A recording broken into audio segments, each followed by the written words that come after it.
Mr. Tuttle, Mr. Cryer, Mr. Solorio Ruiz, Miss Matthews. Here.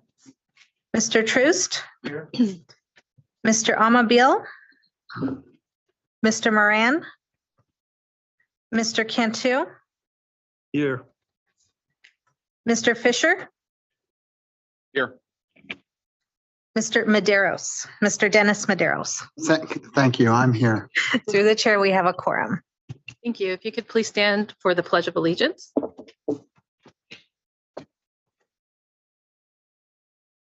Salute. I pledge allegiance to the flag of the United States of America and to the republic for which it stands, one nation, under God, indivisible, with liberty and justice for all. Through the chair, for the record, Mr. Cunha is in attendance. Special entrance.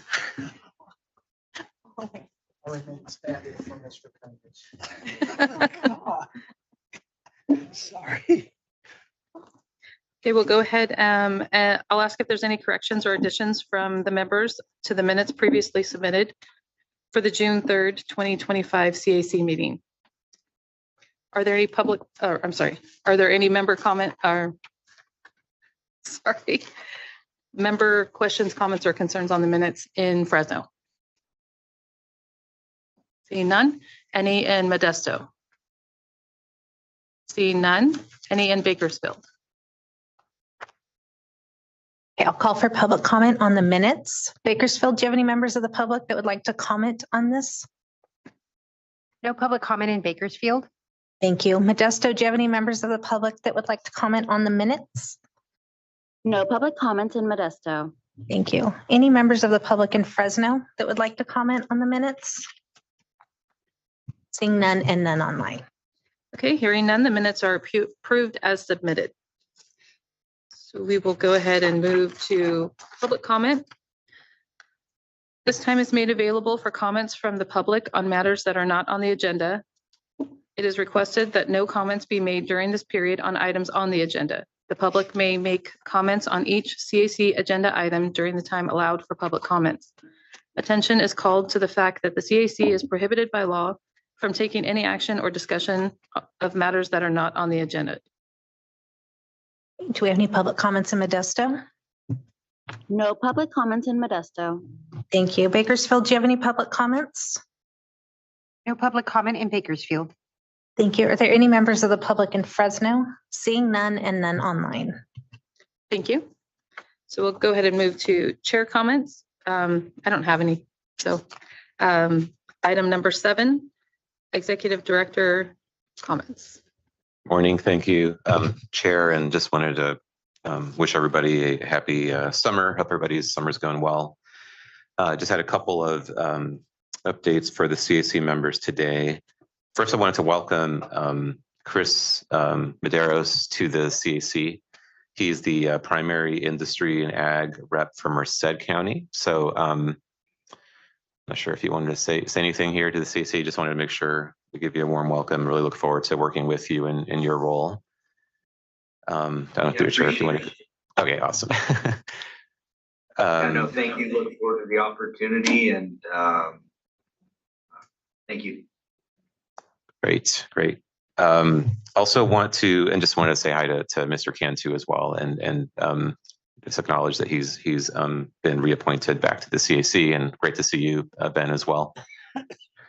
Thank you.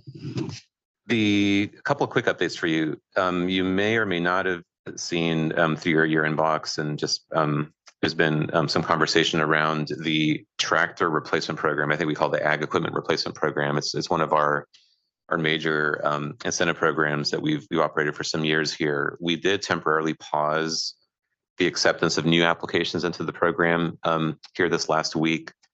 It was a very important thing for us to do because we have a lot of applications in the program. We're at about $700 million worth of projects currently in the queue as it stands today for many thousands of tractors. And so we are continuing to move forward with the applications that we have in-house. And we do have funding this program for this year.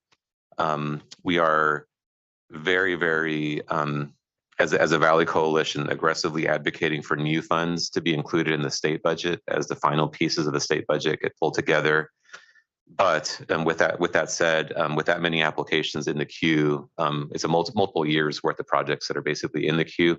It just got to a point where I think growers that are hoping to see some of those funds within a plannable future, it's gotten to a point where it's like many years away, basically, if you were to submit an application today. So we are going to try to work our way through the applications that we have in-house. If we're able to see, and hopefully we see more funding being put into the program in the coming years. The great thing is that we have a number of applications to work through, that we have no intention of shutting the program down by any means. But it is just well oversubscribed, and I think like any other programs out there that you have much more demand than you have funding, it just gets to a point where we have to kind of take a pause on that. So if you do hear more about that, let me know. I'm happy to answer more questions about that.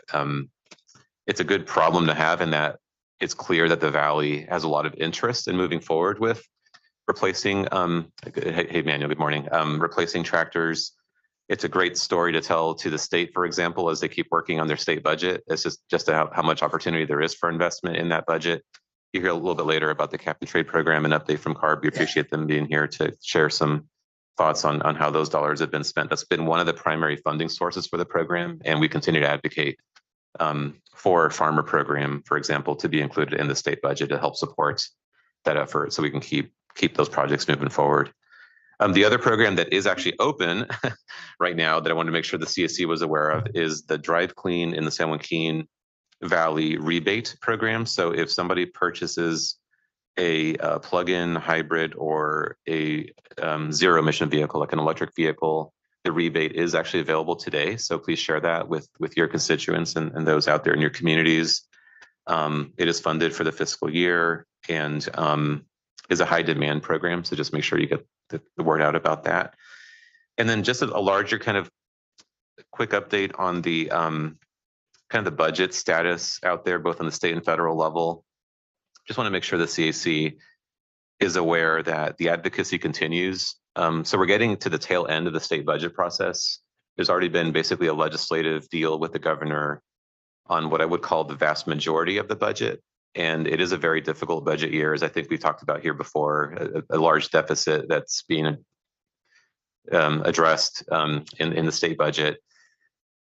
Not a lot of funding in the budget for clean air priorities. The only sort of remaining opportunity, and this is something where the conversation is really focused right now, is the expenditure of the cap and trade funds.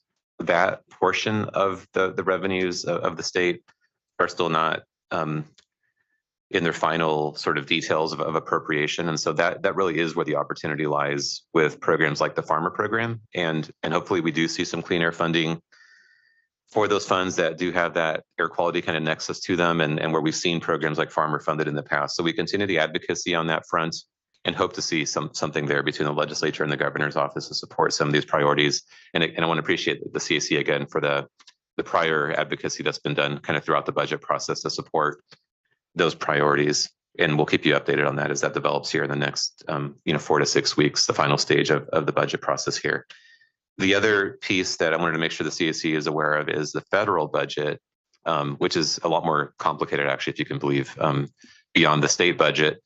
That's still in the process of development. I don't think anybody can predict exactly when a new federal budget is going to be adopted. That's going through their different pieces of the federal process. The White House had a proposed budget. The House and the Senate have their own versions of budgets that are in the works right now. Overall, I would say that we're watching it very closely, and we hope to see some continued support, especially on the congressional side of the budget process, which is where usually some of the air quality programs have continued to be supported over the years. The DERA program is one of them, the Diesel Emission Reduction Act. We actually get some funding from that, typically for ag replacements and other priorities.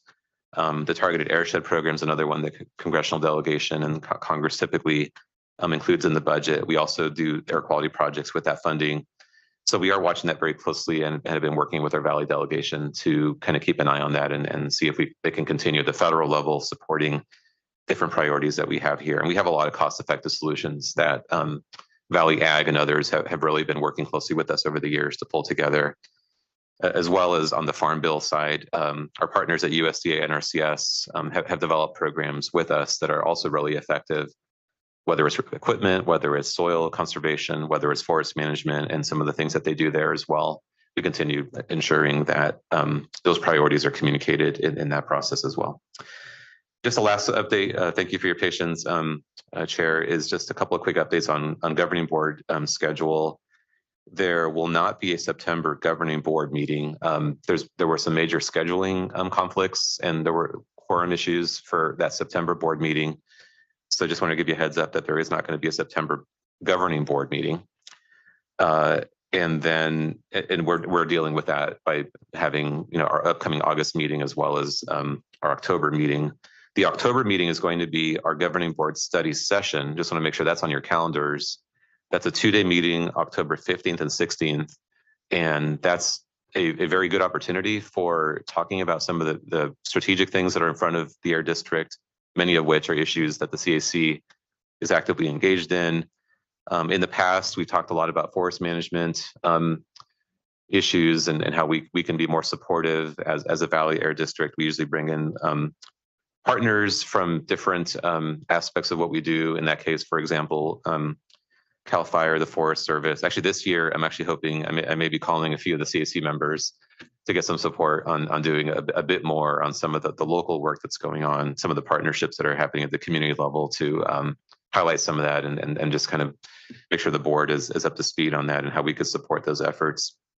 So it's pretty broad agenda that gets pulled together. We're going to be talking about that agenda here in a couple of weeks at our August board meeting.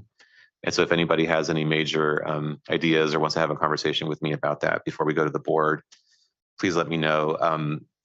But again, typically the focus has been on the board's priorities, which are generally around, what are we doing with the attainment plans, the Clean Air Act issues, forest management. SGMA is a topic that we've been raising for a couple of years in a row here, talking about some of the challenges facing farmers and how we can be constructive so that as we deal with SGMA impacts, the air quality aspect of that is also taken into account. And there's a lot of interrelationship, I think, between water and air, and that's something the board's been really interested in.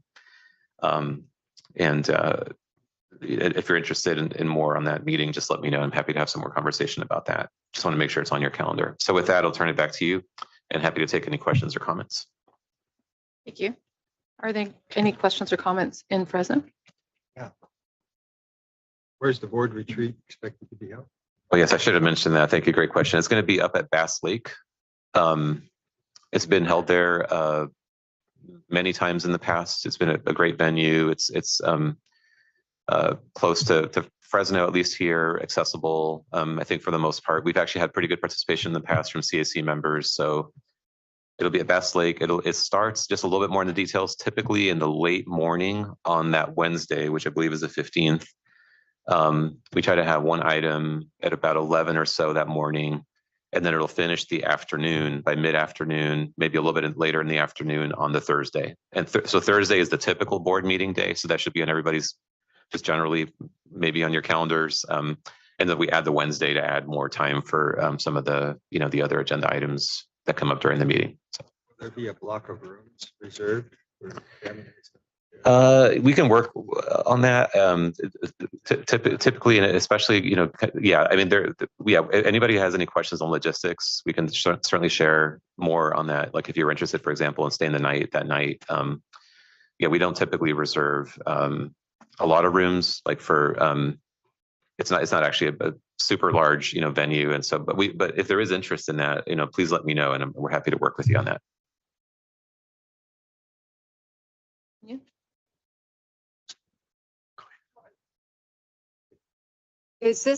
Would it also be open to the EJAG members?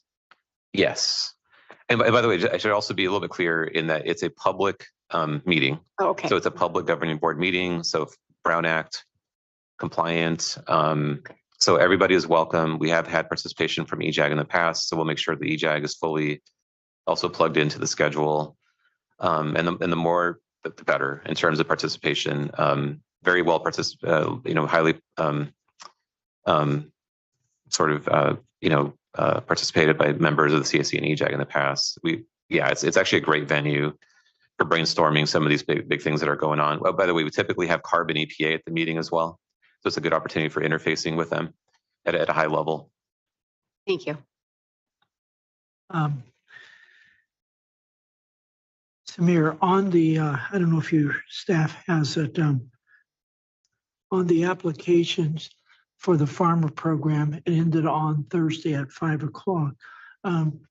Do you have any idea yet how many applications did come in and what does that put us? But the total number before that timeline, did you have like 4,000 tractors in the system already? And maybe giving us a little bit of how much do we have? I mean, we're going to fight to the bitter end to make sure we get money in this trailer bills and all that other stuff, rather than going to CAL FIRE and rather than going to the choo-choo train when it comes out of cap and trade. Those are my comments. That's not yours or the chair. But can you give us an indication of a program that is so cost effective? But what I heard, it's incredible how many tractors we have at the Air District, and in a program, how much reduction we can get. And if CARB was wanting to work with us rather than boycott the CAC, I think it could be a great program, because I do know the waivers have been pulled on CARB and those things. But just to give the CAC, I think, in all three areas, an idea of how much reductions you have gotten from this program and all the work that Todd and Aaron and Shiraz and Ryan, that's who else am I forgetting? So I don't get in trouble. I don't want to get, and Morgan's back here. I don't want to get in trouble. But is there an idea? Is there an idea of where you're at with this? How many tractors there are and everything? Yeah, through the chair, just real quick on that. I'm happy to share some more details on that. So that program is just to give us some sense of scale. It's I think by far the biggest of its kind anywhere in the country by itself.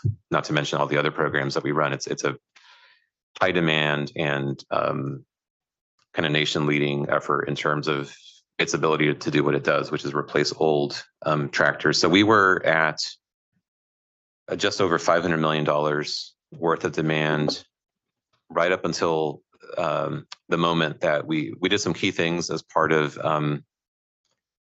pausing the inflow of applications. One of the things that we did was we have a dealer network that's a big part of that program, who are essential partners in making sure that verification is happening as tractors are being deployed and old tractors are being destroyed. We had a meeting with them to share the fact that we were suspending the program, and this is right before it was suspended. In the little window of time between having that meeting and basically the program being closed to new applications, we saw somewhere around $200 million worth of projects come in. And the reason for that is that dealers are actively working with growers and pulling these projects together.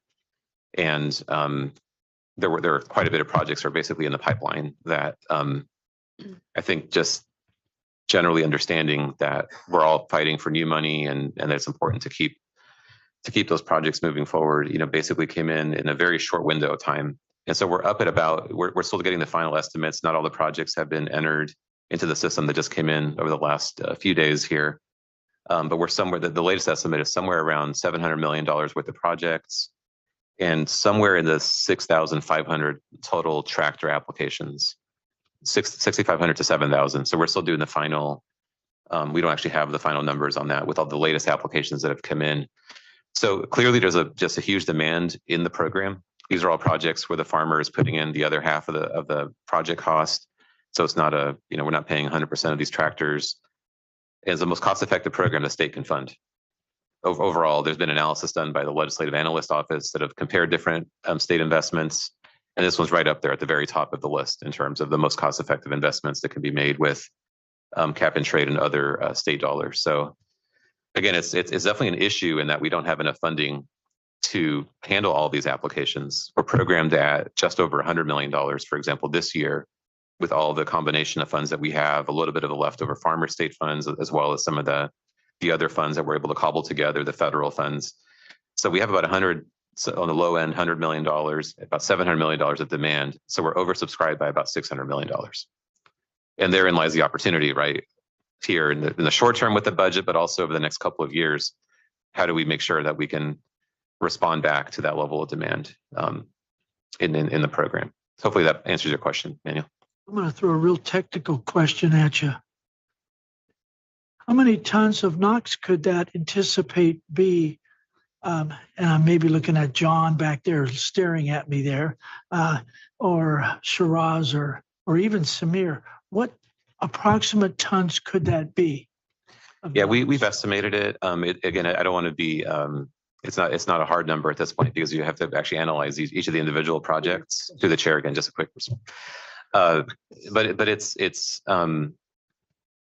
I would say somewhere in the 6 ton per day of NOx range, plus or minus. Again, because we don't actually have the exact project by project analysis done, which is a large number. You know, I know that number may not mean a lot to a lot of folks, but it's actually a huge amount of NOx reductions that you're able, and particulate matter reductions and greenhouse gas reductions that you can get from these projects due to the fuel efficiencies and some of the other things that come out of that. So that's actually a very large number of reduction that you can get from that. We were estimating about 4 tons per day when the backlog of projects was around 500 million. So I think with the extra 200 or so million dollars worth of projects, you know, you can just kind of do the math and reach that conclusion. So the other thing I wanted to maybe put out there for the CAC for consideration is we do have a standing direction from the CAC advocating on the state budget that's been used a couple of times as the budget's developed over time. In this final stage, if there's an opportunity for the CAC to weigh in on, especially with this latest information, on the need to, you know, include farmer funding in the budget, you know, I just want to make sure that the CAC understands that there is an existing action that's been taken that supports this program. So that's something you may want to consider as kind of a final piece of using that action to try to get this across the finish line as the budget works its way through. So that's something, if the board's interested here, we're happy to help work with the chair on that just to get that final advocacy done from the CAC's behalf. Maybe we could have that discussion toward about rejuvenating it, freshening it up with the new numbers and everything, and getting that to some of our senators and the ag chairperson. And yeah, I think what you just gave in the numbers, I think it would be great to refreshen the letter, and we could have that discussion when we have time. But maybe, are we able to take action today on this if we did? Yeah, so just to be clear on that, through the chair again, so there is prior standing approval from the CAC to advocate on the state budget. I think there's been 2 letters already sent out. As I think the January proposal came out, then the May revise came out. Each of those have not required in the individual actions to be. It was a standing direction to advocate on that priority from the prior action. So I think, again, you may want to just, if there's any conversation or suggestions from other members on it, we don't think that there would need to be an additional action on it just because there's already approval by the CAC to advocate on this same priority from the prior action. But, you know, again, this is just something, just kind of, I think, given the interest on the issue, just wanted to put it out there as something that we could work with the chair on based on the prior action of the CAC to communicate the latest on this on behalf of the CAC. But if there's any input on that, just opening it up, I guess, for if there's any suggestions on that, feel free to weigh in. Thank you. Through the chair. Any other questions or comments from Fresno?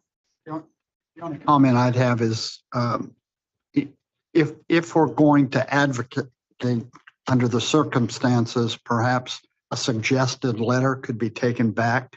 I know I could take it back to my individual city council to see if they'd be willing to support, issue a resolution in that regard. And I'm sure others could do the same. And that could go to our senators and our assembly persons under the circumstances to support the program. And through the chair, I think that's something we could also do that CAC is interested in. We're happy to provide a bit of information, maybe a copy of A template. a of some- template or something that, from your own respective roles within the community and your organizations or other roles, if you want to do any sort of separate advocacy as well, we're happy to connect some information together to help with that as well. Which is separate, I think, from the standing direction of the CAC to advocate on this priority, which again, I think can be done. The chair was authorized through that action to send those letters on the CAC's behalf with a prior action. So I think this would just be sort of the last opportunity for that to be exercised with this final step in the budget process. Any other comments or questions in present? I do have a question. Regarding the tractor program, isn't this why we pay some of the highest fuel taxes in the nation to fund these programs? That may be a good question for CARB later. And I say that, because I know there's an item on the agenda to talk about the cap and trade program that has been one of the biggest funding sources for the program. I think that there's certainly a cost associated with implementing some of these state programs. I think the extent of that cost, when it comes to, say, gas or diesel prices, I think that's a big conversation that's happening, I think, at the state level. There's a variety of different programs. Cap and trade is one of many different programs. Another one that gets a lot of attention is a low carbon fuel standard, which is it's a different program that I know has been a part of the conversation. The CAC has been really interested in understanding that as well in the past. One of the big arguments that I think the Valley has been making for a long time is to the extent that greenhouse gas reduction funds are being generated with programs like the cap and trade program, the priority has been make sure that they're used in the San Joaquin Valley on cost-effective things that actually improve air quality as opposed to other things. I think that's where a lot of the debate also happens. For a program that's been around actually for a number of years now, was reauthorized last in 2017, and where actually some of the funding has gone to programs like Farmer. And as I think you'll hear about later, by the way, through CARB's presentation, I think the priority has been, let's make sure as these funds are being generated that they're actually being used on things that improve air quality. And there's a different discussion, I think, that I know the CAC is also interested in with respect to how do these different programs impact different aspects of San Joaquin Valley, quality of life and costs and other issues, which I think is a big discussion as well. It's happening. Any questions or comments in Modesto? Any questions or comments in Bakersfield? To the chair, just wanted to reflect for the record that Mr. Clark has arrived in Bakersfield. We'll go ahead and move on to item 8, verbal report from California Air Resources Board. Mark Hickson.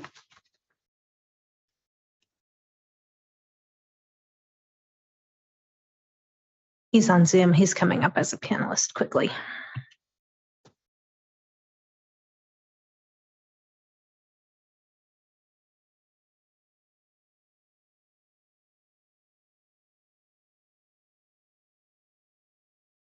Hello, good morning. Can you hear me? Yes. All right, thank you. Again, good morning. My name is Mark Hickson. I'm manager of the Central Valley Air Quality Planning section in the Air Quality Planning and Science Division at CARB. I have updates to share today from the May, June, and July board meetings, along with upcoming workshops for August. But the first item I wanted to highlight was the recent ZEV Forward meeting in Fresno on July 21st. CARB has been working with our partners at other agencies, those named in the EO, plus the California Public Utilities Commission, and have been developing recommendations from our staff and incorporating public feedback that we're receiving, including those received through the in-person dialogue sessions and one online comment period. In Fresno, the main topics covered were agriculture and trucking. Sacramento, the main topics were light duty and incentives. At Long Beach, the main topics were infrastructure and ports. We're also reviewing the public comments that are coming in through the docket, and we're keeping the docket open until August 15th. Though this extends a bit beyond the date that the report will be delivered to the governor, which is next Monday, August 11th, we'd encourage people to continue providing input through this method. Even though the report will be delivered next week, the agencies do not anticipate that this will be the end of the process, and the continued public input will be helpful during the development and implementation phase.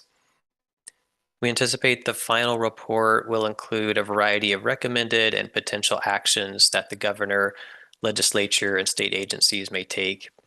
And we're assessing the concepts that require legislative action, typically either requiring new authorities for agencies or impacting the state budget. Concepts that can be addressed through new or existing regulations already within the state agency authority, and non-regulatory concepts that can be addressed by state agencies with current resources.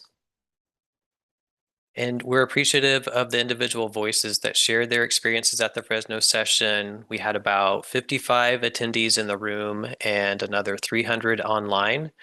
And we've been incorporating the verbal feedback and feedback during the live polling session into the process.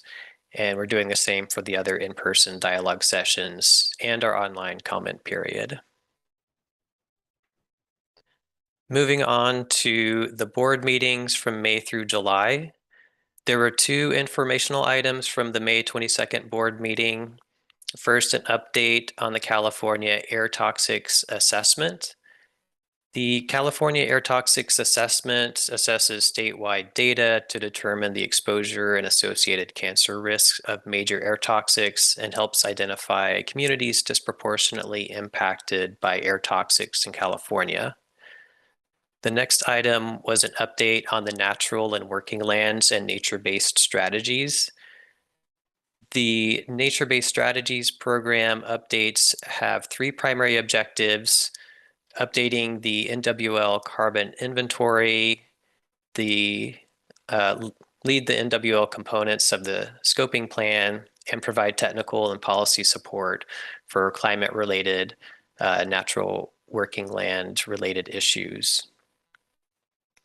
Next, from the June 26 board meeting, the first item considered the proposed repeal of the in-use locomotive regulation, with the board voting to repeal the in-use locomotive regulation.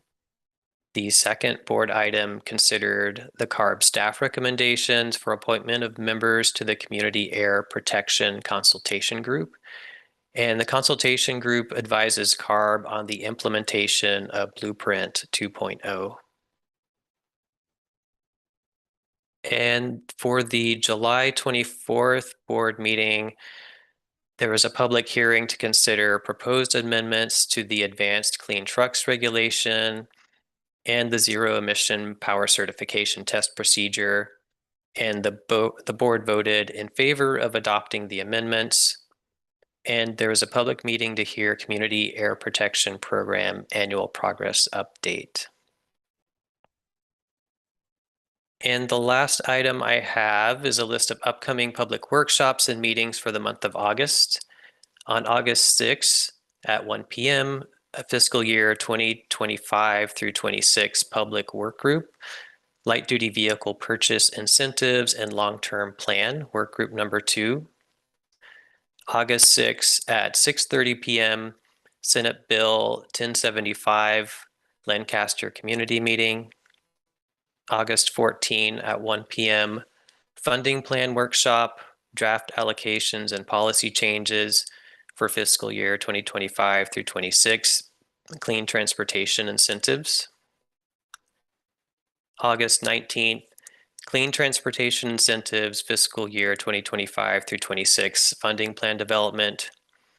And August 28th through 29 is the next board meeting, and the public agenda for that will be available 10 days prior. And with that, I'm happy to take any questions or comments. Thank you. Thank you. Are there any, I'm going to throw you for a loop here, Mr. Cunha. Are there any questions or comments in Modesto? Seeing none, are there any questions or comments in Bakersfield? Through the chair, this is Les Clark. In the opening part of your presentation, you mentioned something about, sounded like the public didn't have the opportunity to comment because it was something that was delegated to the Air Resources Board staff. Was I misreading that comment, or?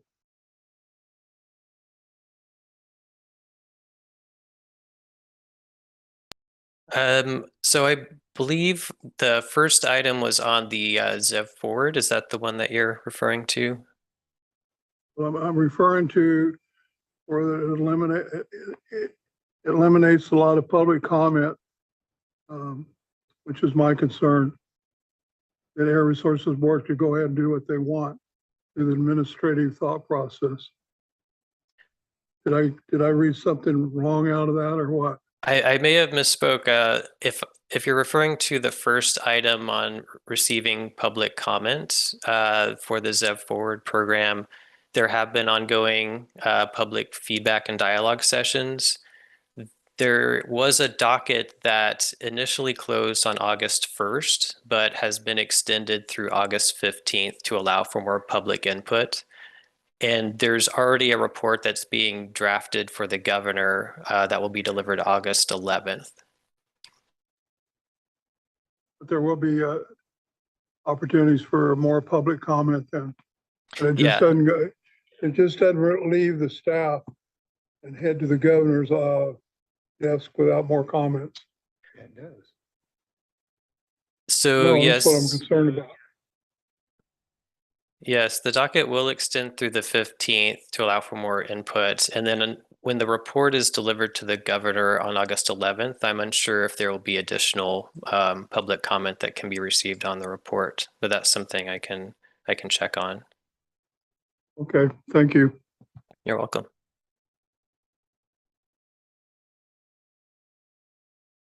Any other comments in Bakersfield?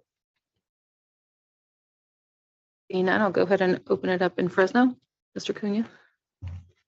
Mark, excellent job. Not on the topics, but on the presentation and the format that you have that was in our packet is the first time of such a complete of items that took place in various hearings, board meetings. So I want to commend you on a definitely a great first start of having you present items to the CAC and to us. Yeah, I think what Mr. Clark was referring to, was the discussion one that got extended for more comment. And I think this is going to go on. Just because it's going to the governor on the 11th isn't the end. You only had 60 days to solve the world crisis. In 60 days ain't going to happen. So, but again, I just want to say, Madam Chair, I'm very, very impressed with the presentation has come to us in a long time. We've never had something laid out like this from CARB on all of it. So, Mark, thank you very much for that. Appreciate it.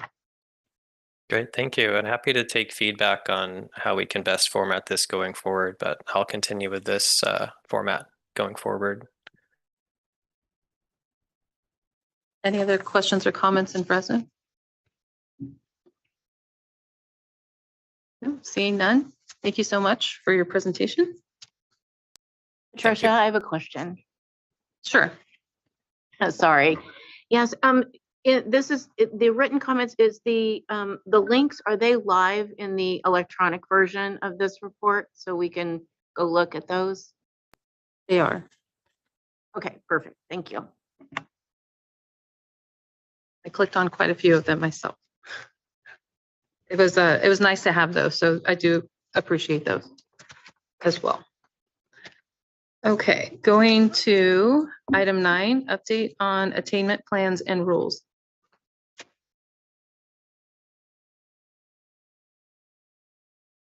Good morning, Madam Chair and committee. Good morning, and thank you for having me. Again, my name is Emily Nealand. I'm the director of the planning department, here with a couple of timely updates for you all.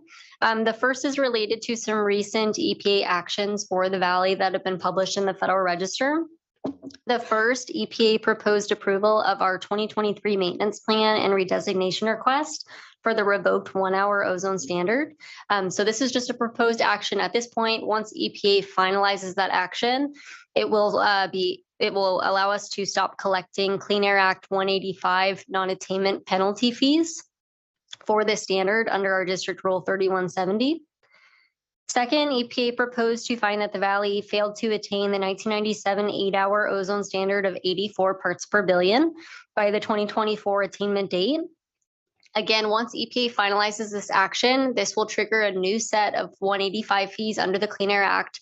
And so we have been working very closely with EPA to ensure that these two actions that I just mentioned go together once they are finalized, so that we are not double collecting fees on our stationary sources. So just wanted to emphasize that for the committee. In addition to the 185 fees for this action, this will also trigger contingency measures for this standard. We don't have a district specific contingency measure, but there is a statewide contingency measure related to smog check by CARB.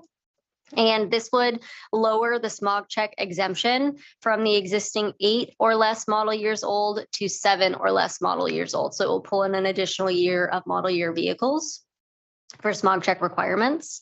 And then lastly, I just wanted to note that no new plan will be required once this action is finalized, because this is a revoked standard by EPA. And additionally, sanctions clocks will not be triggered. I know you guys have heard me talk about sanctions clocks quite a lot, and that's something that we really try to avoid. But thankfully for this action, there's no sanctions clocks triggered, again, because this is a revoked standard. So moving forward, we are working with EPA to kind of gauge the timeline for when these actions will be finalized. We've not heard from them at this point, but I will be sure to keep you all updated once we have a little bit of a gauge on that. And then also our existing attainment plans for the more stringent standards will continue to allow us to make progress towards these standards. And we are actually very close to attaining the standards. So I anticipate that here in the next couple of years that we will be in attainment. And then lastly, for the Federal Register actions, EPA proposed to find that the Valley attained the 15 microgram per cubic meter PM 2.5 standard by the 2024 attainment date. So ending on a high note, this is a huge milestone for the Valley and definitely a reflection of all of the work that the district has done with respect to our regulatory strategies as well as our incentive-based strategies. With that, we are preparing a maintenance plan. I believe I presented at the last CAC on this, but a maintenance plan for both the 65 microgram per cubic meter, 24-hour PM 2.5 standard, as well as the 15 microgram annual PM 2.5 standard that I just mentioned. We were previously looking at September to take this plan to our governing board, but we're still working with CARB on a few of the remaining elements. And so I anticipate tentatively that we'll be taking it to the board later this year, if not early next year. And then lastly, just wanted to note that we are continuing to work through our rule development processes for Rule 4901, which is our residential wood burning rule, Rule 4550, conservation management practices, as well as a suite of our coding rules that we've been working on to address contingency measure requirements. I don't have any major updates at this point, but I do anticipate we'll be scheduling some public workshops here in the coming months through the remainder of the year to continue those processes. So I'll be sure to keep you updated. And I'm happy to take any questions that you guys may have. Thank you. Any questions or comments in Modesto? Yes, I have a question. Emily, I know we've met the 1-hour ozone maintenance plan, but I was a little surprised when I saw that we had a finding of failure on the 8-hour. Was that a surprise, or did we know that was coming? Maybe I'll take that. Let me come through the chair. Just a quick response to that. I think in some ways, you're always a little bit surprised by what comes out in the Federal Register, because EPA kind of operates on their own clock on these things. You never quite know when things are going to happen, and more often than not, they're very late on all of their actions, whether it's approval, whether it's this sort of action. What's not surprising about it, I would say, would be that the attainment timeframe that we're talking about is the 2020. The attainment date was June 15 of 2024. So from a data perspective, unfortunately, while the vast majority of the Valley does meet that standard now, there's still a bit of, you know, the couple of sites that don't. And I think that's the story that always is difficult to tell, you know, when you look at standards like these, that it's every single location in the valley has to meet the standard, you know, before the whole valley is able to meet the standard. And so we do still have, you know, and the data shows that there's still a couple of sites that are not meeting that standard. And so part of the Clean Air Act implementation process is that you ultimately, as EPA, do have to make these findings when the data shows that you're not meeting the standard. And so I think from that perspective, it's not surprising in that the only other region that's extreme non-attainment for ozone is the South Coast Air Basin. And in the South Coast Air Basin, they've also reached the same finding. They did not meet the standard as well down there. They actually made that finding earlier than ours. And so it was really just a matter of time, you know, before EPA would have enough time on their end to be able to make the same finding. In their case, they're a lot farther away from attainment than we are. And that's kind of to Emily's last comment, is that, you know, we've made so much significant progress on the standard and are just about there, but for a couple of these locations that themselves have also dropped a lot over the years. And so we're in a whole different situation, I think, than South Coast is. You know, we both didn't meet it by that same date. We actually see a you know, kind of light at the end of the tunnel here in the next couple of years, where in their case, I think it's a little bit, it's going to be a lot longer, I think, for them to finally meet the standard. So in that sense, you know, there was actually, this has been in the works for a while at EPA. You know, even under the prior administration, I think they started the work of looking at the data and getting to this point, and then carried over. Actually, probably took a little bit longer. Even again, South Coast already had that finding, and so it wasn't too much of a surprise. Just if you kind of follow the Clean Air Act process, this is really just a normal kind of consequence of not being able to meet that standard. So can I ask a follow-up question? So if we meet the standard in most areas of the valley, why was the determination in extreme non-attainment, not just non-attainment? Because doesn't that, there's a different set of triggers and reactions and requirements when you go to extreme, not just non-attainment. And so I guess my question is, why did they make the finding of extreme non-attainment when in fact many areas of the valley did meet the standard, and it's only a few that don't? And I get that everybody has to ultimately, but I guess I was just more surprised by the extreme non-attainment classification rather than just non-attainment. The chair, if I just a quick response to that. Yeah, it's a great question, Maureen. So the extreme non-attainment classification, as it's called under the Clean Air Act, in that process, that's actually determined almost at the very beginning of the planning process. So you go back many years when this standard was newer and the valley was getting together and going through a whole process of developing the plan and basically looking at the challenge, the scale of the challenge. So where the valley started on the standard was, you know, we were at a point right up there with South Coast. We were very far away from meeting the standard, you know, when it was first promulgated and then the planning exercise was going on. And based on the extent of that challenge and how long you basically think the region needs, based on the emissions and where your starting point is and a variety of factors, you go through a process of basically being classified at some point. There's different levels of it. There's, you know, severe non-attainment, moderate non-attainment. Extreme non-attainment is sort of the most difficult of the challenge kind of area.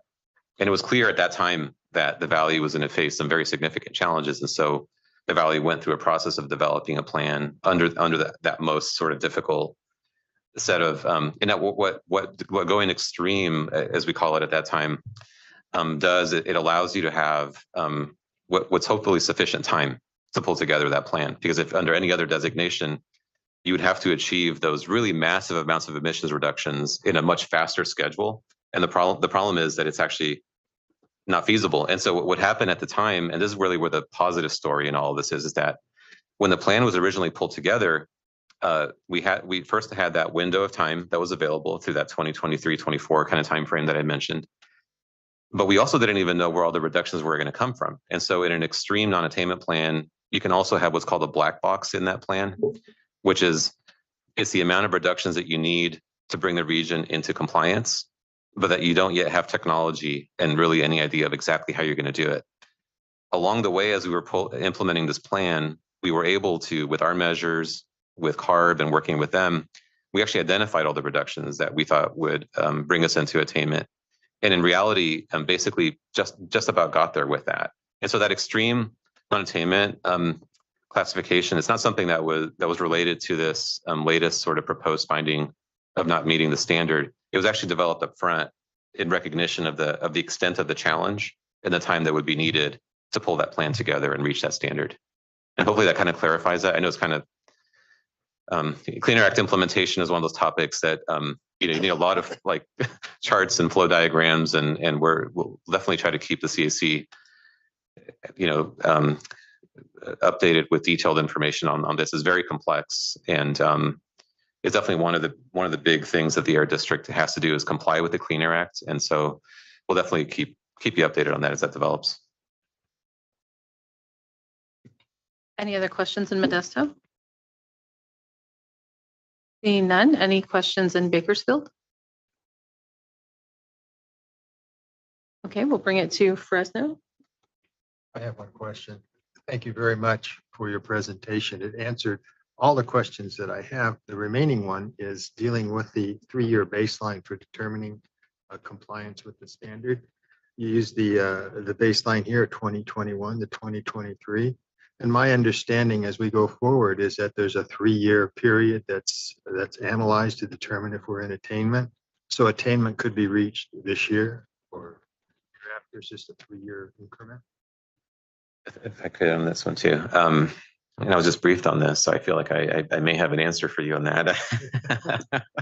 Through the chair, this quick response. Yeah, that's correct. So it's determined on a 3-year rolling average, right? So the next what we call design value would be based on 22 through 24 data, and then there's going to be 23 through 25 data.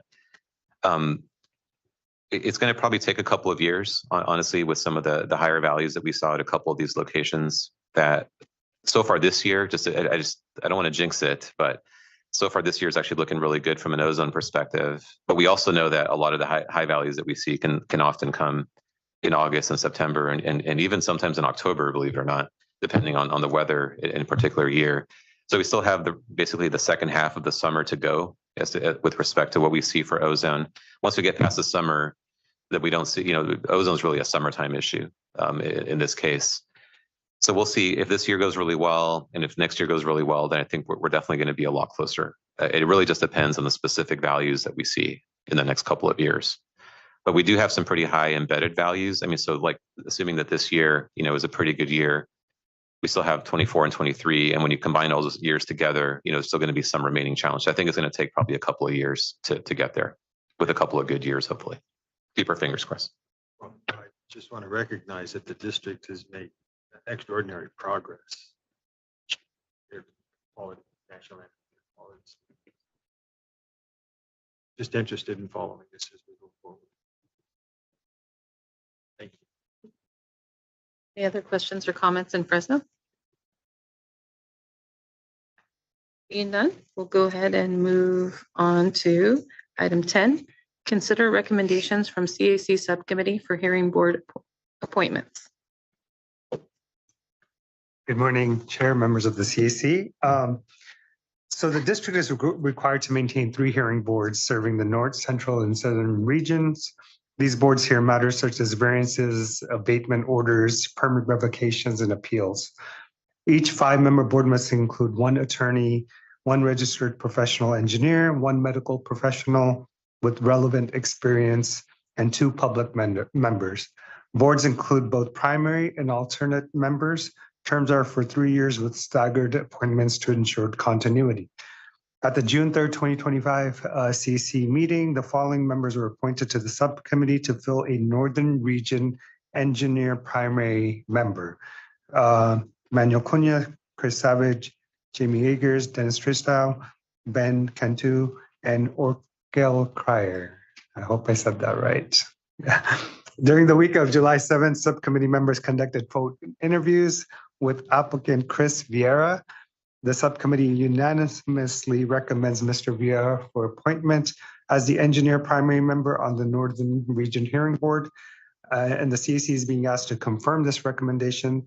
The chair may open the floor for discussion or invite subcommittee members to share their feedback. Thank you. Is there any discussion in Modesto on this item? Seeing none, any discussion in Bakersfield? Any discussion here in Fresno? At this time, I'd like to move to approve the recommendation of the committee to appoint Chris Fair to that hearing board. Before we do that, if we can open public Oh, comment. that's right. Sorry. I can take public comment before the vote. Is there any members of the public in Modesto that would like to comment on this item number 10? No public comments in Modesto. Thank you. Bakersfield, do you have any members of the public that would like to comment on this item? No public comment in Bakersfield. Thank you. Are there any members of the public in Fresno that would like to comment? Seeing none, I do think we have a motion and a second. Yes. I can call for a vote.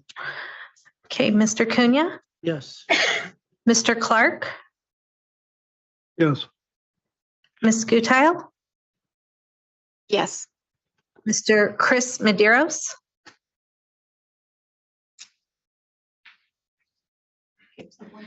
Yes. thank you. Ms. Pitt,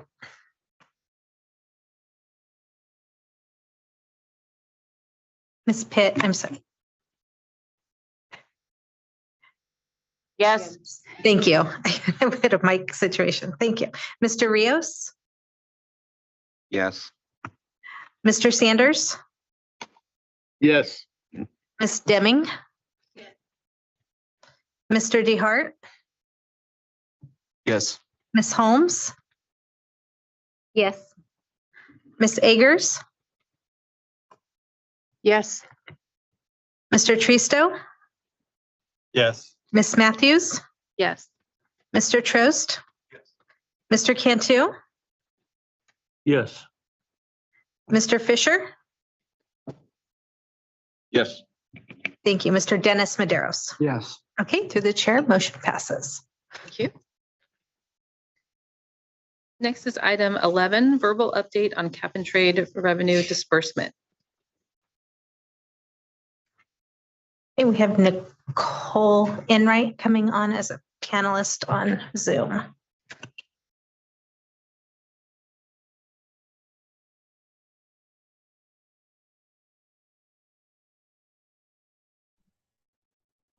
Hi, everyone. Just want to make sure Hello. you can hear me okay. Yes. Excellent. All right. I'm going to share my screen.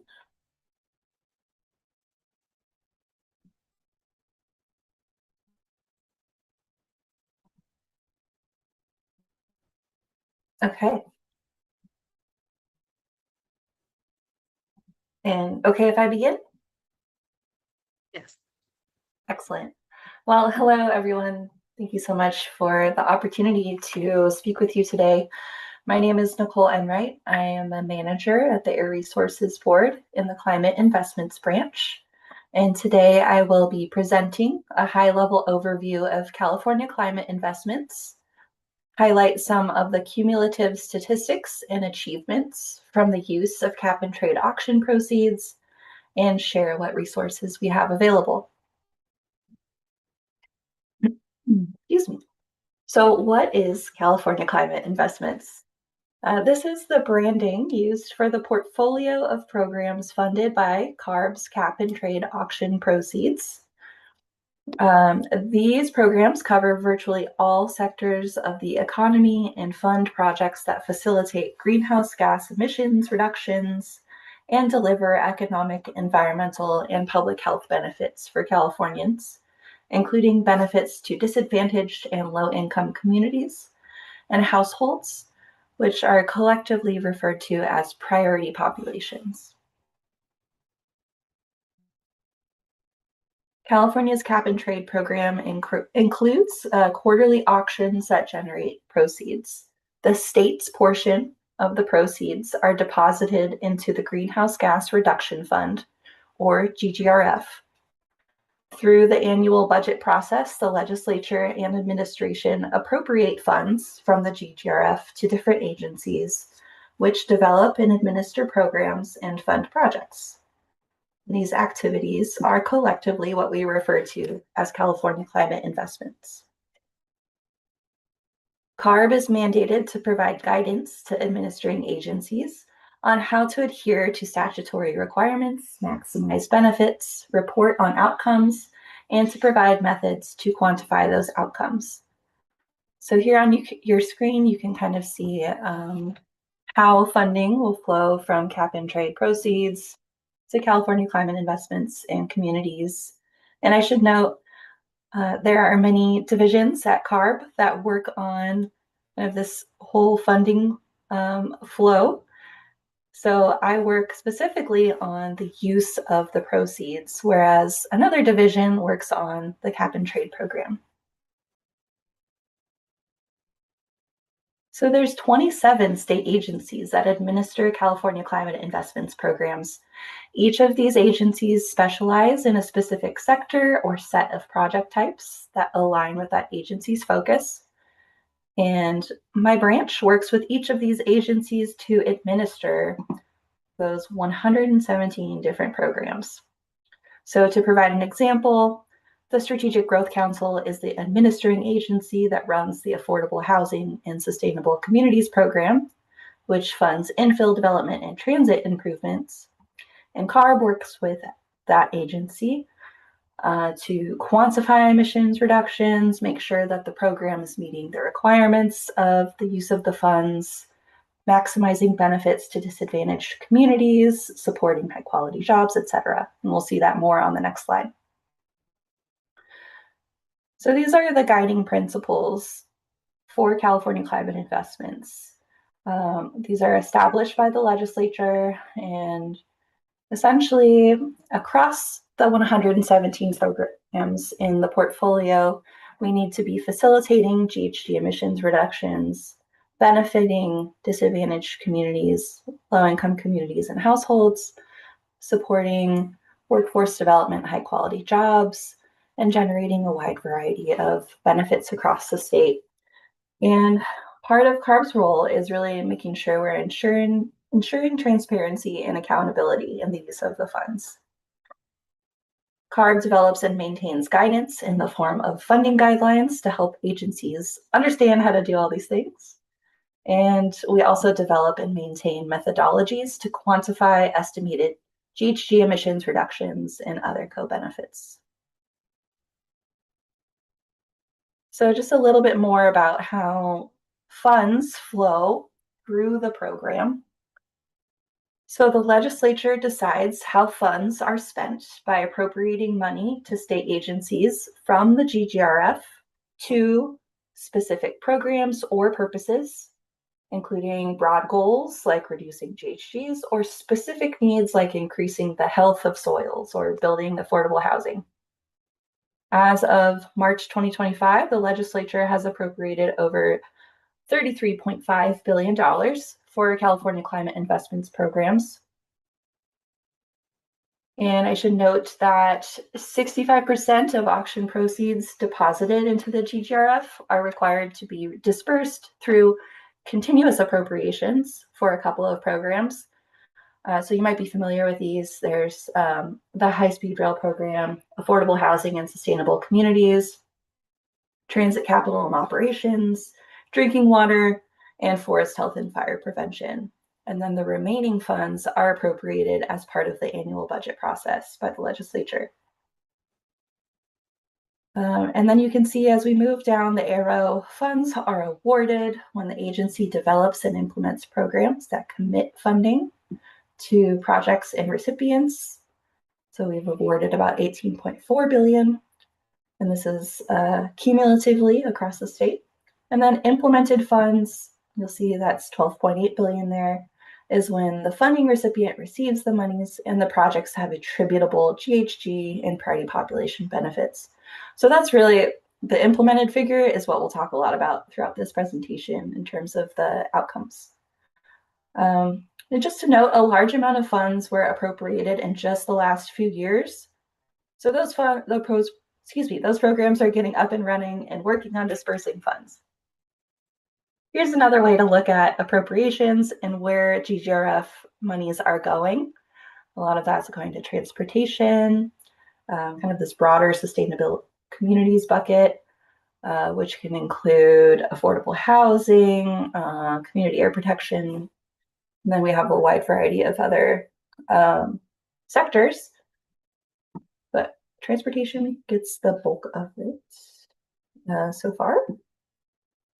All right. So as part of the legislative requirements for California climate investments, 35% of funding must benefit priority populations. And you can see the breakdown there on the left, and we're statutorily required. And of the $12.8 billion invested, 73% has been directed towards priority populations, which exceeds the statutorily required 35%. So these benefits include cleaner air, increased mobility options, expanded access to clean energy, new employment opportunities, and many others. And CARB and administering agencies continually work to target investments where they're most needed. And we're also working to foster equitable access to funds through outreach, community engagement, technical assistance, capacity building, and by supporting community priorities and leadership.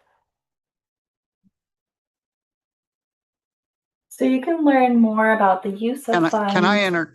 Excuse me, can you go back to the last slide? On the AB 50, if I may, Madam Chair. On the AB 1550 requirements, there's that big swath of green. Oh, sure. On the left, that's unmarked. 35% go for the items that are identified. What is the balance of 65%? That's the rest of the state.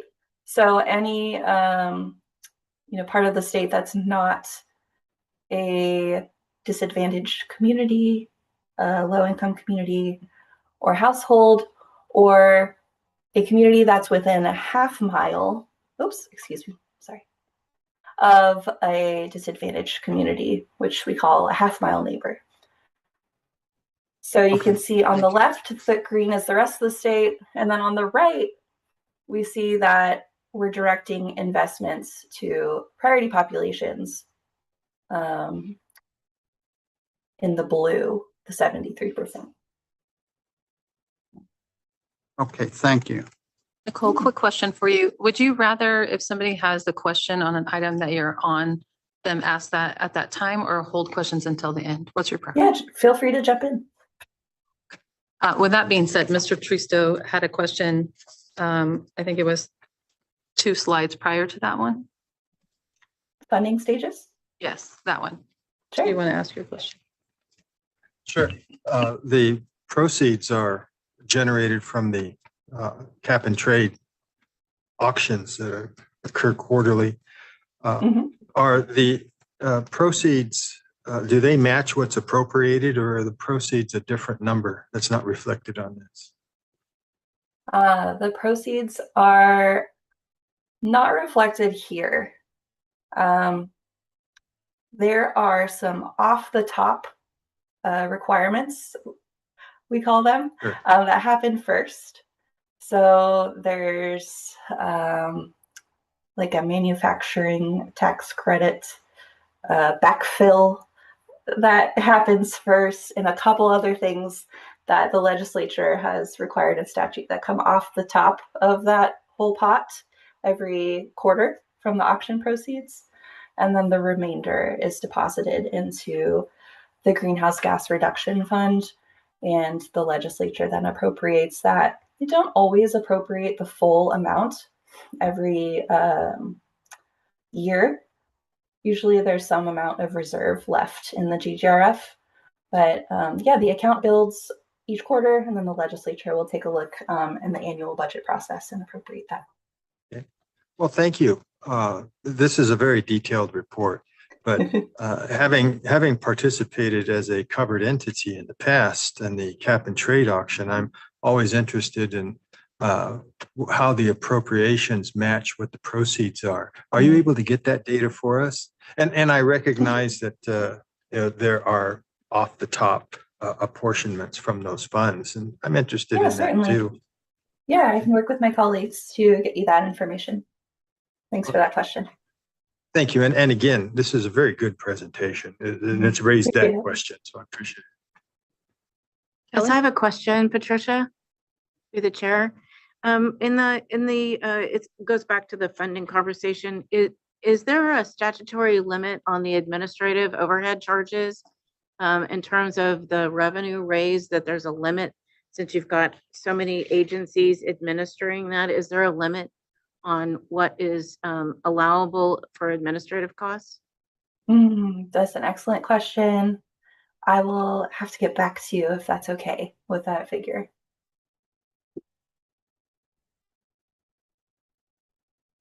Ms. Demi? Through the chair. On the cumulative total, is that a date like from 2020 to 2025 or Yeah, so it's 1915 till 1985, whatever? excellent question. Yeah, so the first funds were appropriated 2014, so we've been going for about 10 years here. So this data I neglected to mention is as of November 30th, 2024. So we do an annual report that captures information from December 1st through November 30th of each year. So the cumulative is, yeah, that 10-year mark, and then 2024 represents just the last 12 months. So we're going to start reporting on the most recent year very shortly in the fall, and then we'll produce a new annual report that will go out in April or May. Thank you. So, yeah. Mr. Cunha? I want to follow up to Kelly and to Dennis. Again, thank you very much for the presentation. All of these monies at the end of each year, there's leftover, correct? And there's a lot of billions sitting around. Of those billions, does the state get interest on those dollars that are being put into this account, being that they were sold, they went into an account, and then they're distributed throughout that year or years? Is there interest on any of that money? And if so, where does that go to pay for, excuse my interpretation, high-speed rail? Or does it go put into a tractor program called the Farmers Program or the Agricultural Assisted Burn Program? I'm a little biased, okay, just a little bit. But do you know anything about that, if their interest is derived from that? Yeah, I just sent out a quick question to my colleague to see if he can provide a quick answer there. But to speak to the high-speed rail side of things and those continuous appropriations, that kind of bucket of appropriations there, those are just from the quarterly auction proceeds. So high-speed rail gets 25% after the off the top of quarterly auction proceeds. The discretionary funds go to, it could be something like urban and community forestry to plant trees. And the legislature will appropriate some discretionary funds to that, say $10 million from this budget. And that'll come from the whole pot of GGRF. So the GGRF and kind of what's remaining there's usually some amount of reserve. Essentially, it does earn some interest. My colleague is telling me it's quite complicated, so I am happy to get back to you on this with more information when I have a full answer. But that's essentially all I can offer with certainty right now. I appreciate the question.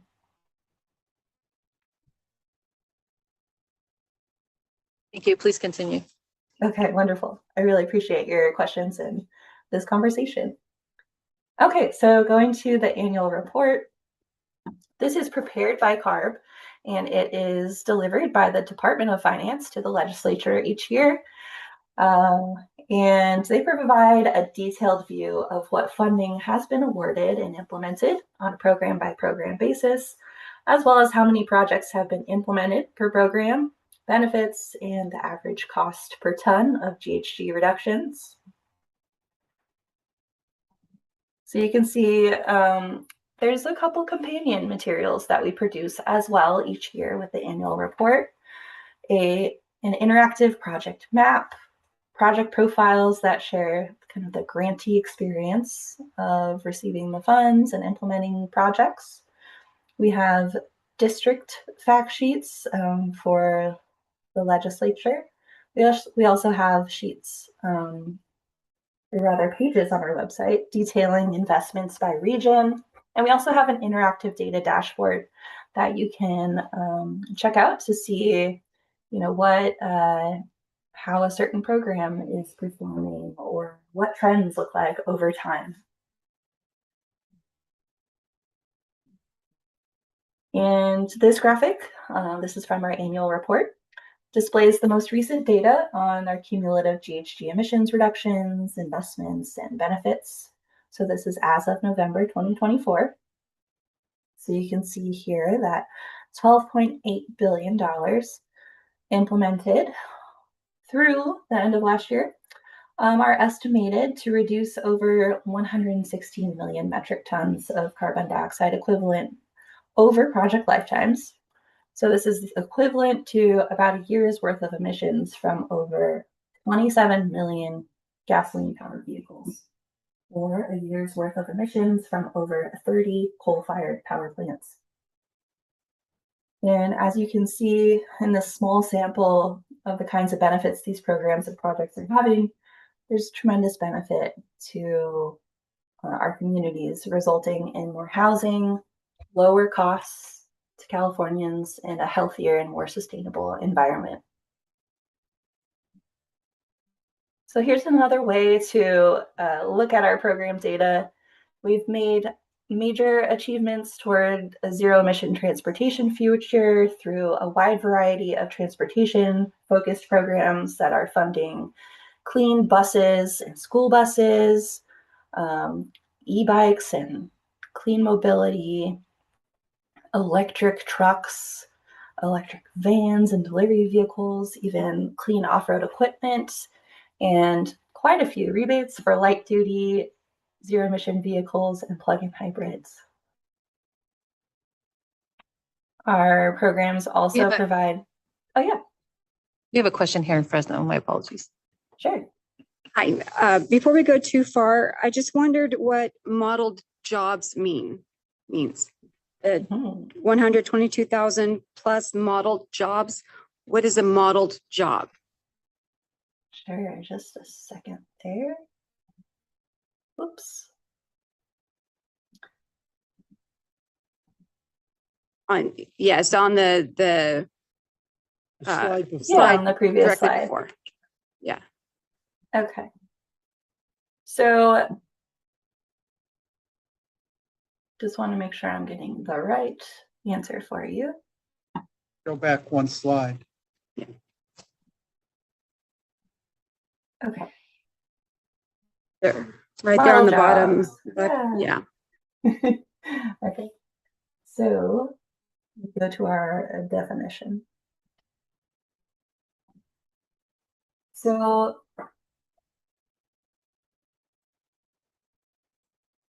we have a jobs co-benefit assessment methodology, and this analyzes general project expenses and known relationships between various economic sectors that estimate or model the number of direct, indirect, and induced jobs supported by our projects. So essentially, it's a model we use that uses some best available economic data. I can find out more and get you more information if you'd like to know more than that, but this isn't quite my area of expertise within our program. But happy to connect you with our jobs expert. Yes, please. Thank you. Appreciate it. Yeah, thanks for the question. I'll note that for follow-up.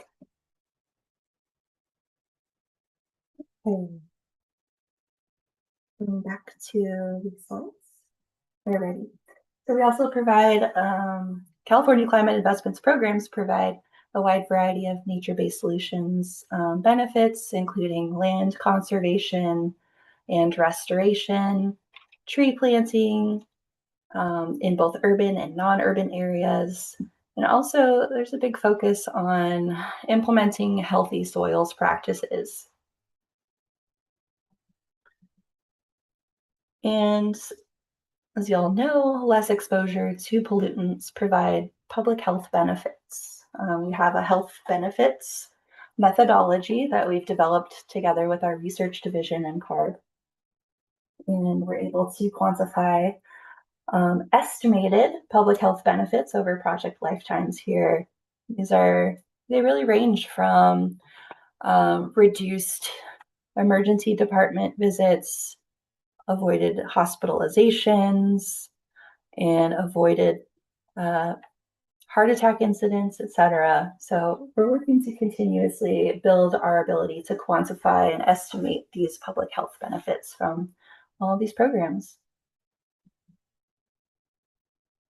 Okay, so we talked about the statewide view, and I noted that we have some regions pages on our website that talk about investments in regions across the state.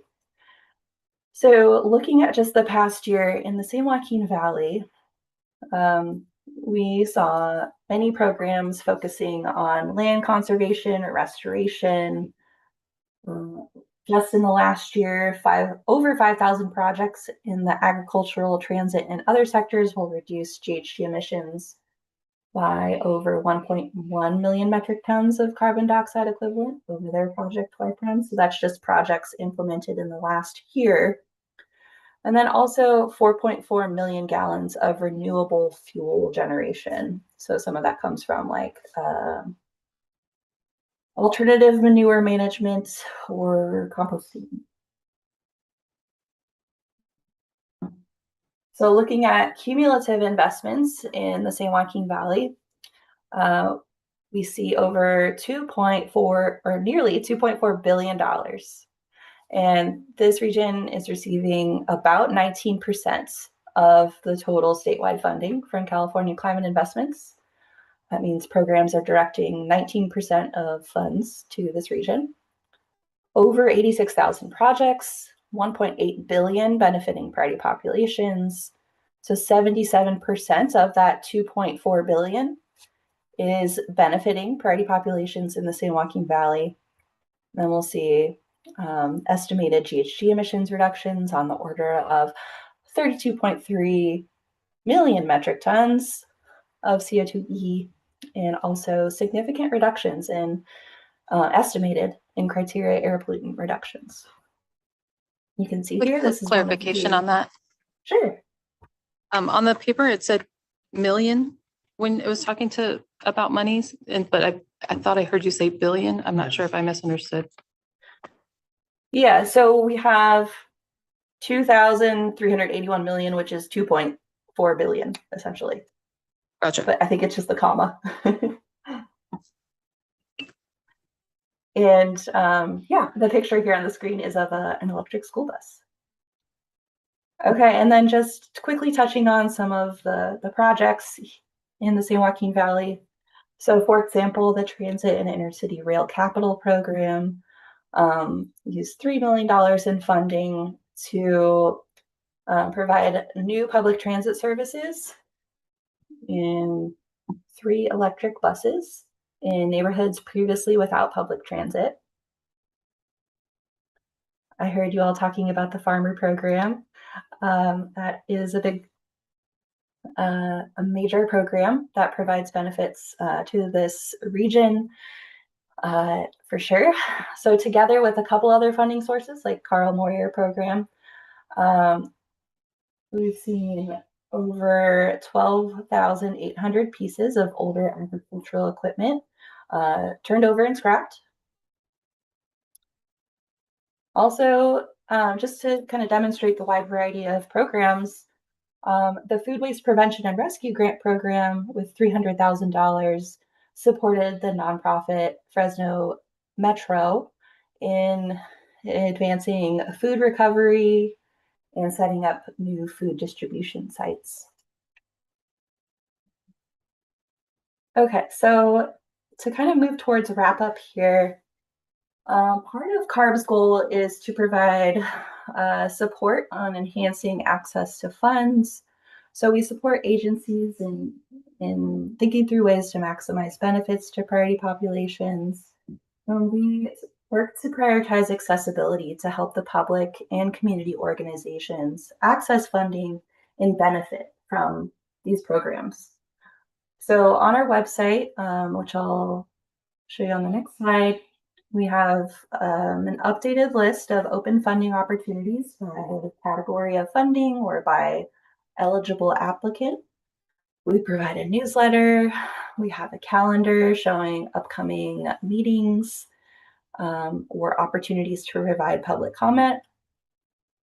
And then we also produce a funding workbook for all California tribes that I think is really useful for a wide variety of audiences that helps you to understand and navigate the California Climate Investments portfolio and funding opportunities. Online, you can find a wide variety of resources that I mentioned here.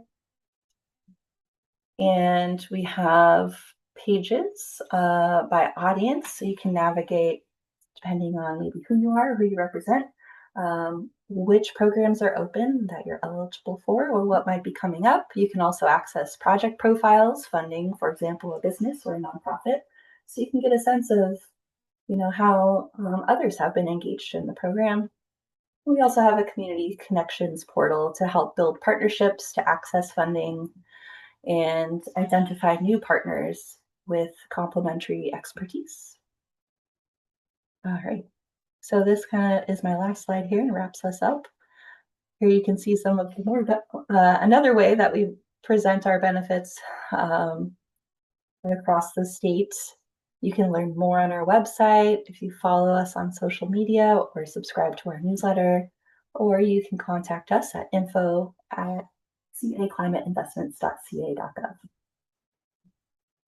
And just to kind of wrap up, you can find, again, those open funding opportunities on our website. As mentioned earlier in the meeting, we don't really know much right now about the cap and trade program extension, but of course we're keeping a close eye because that's where our funding source is.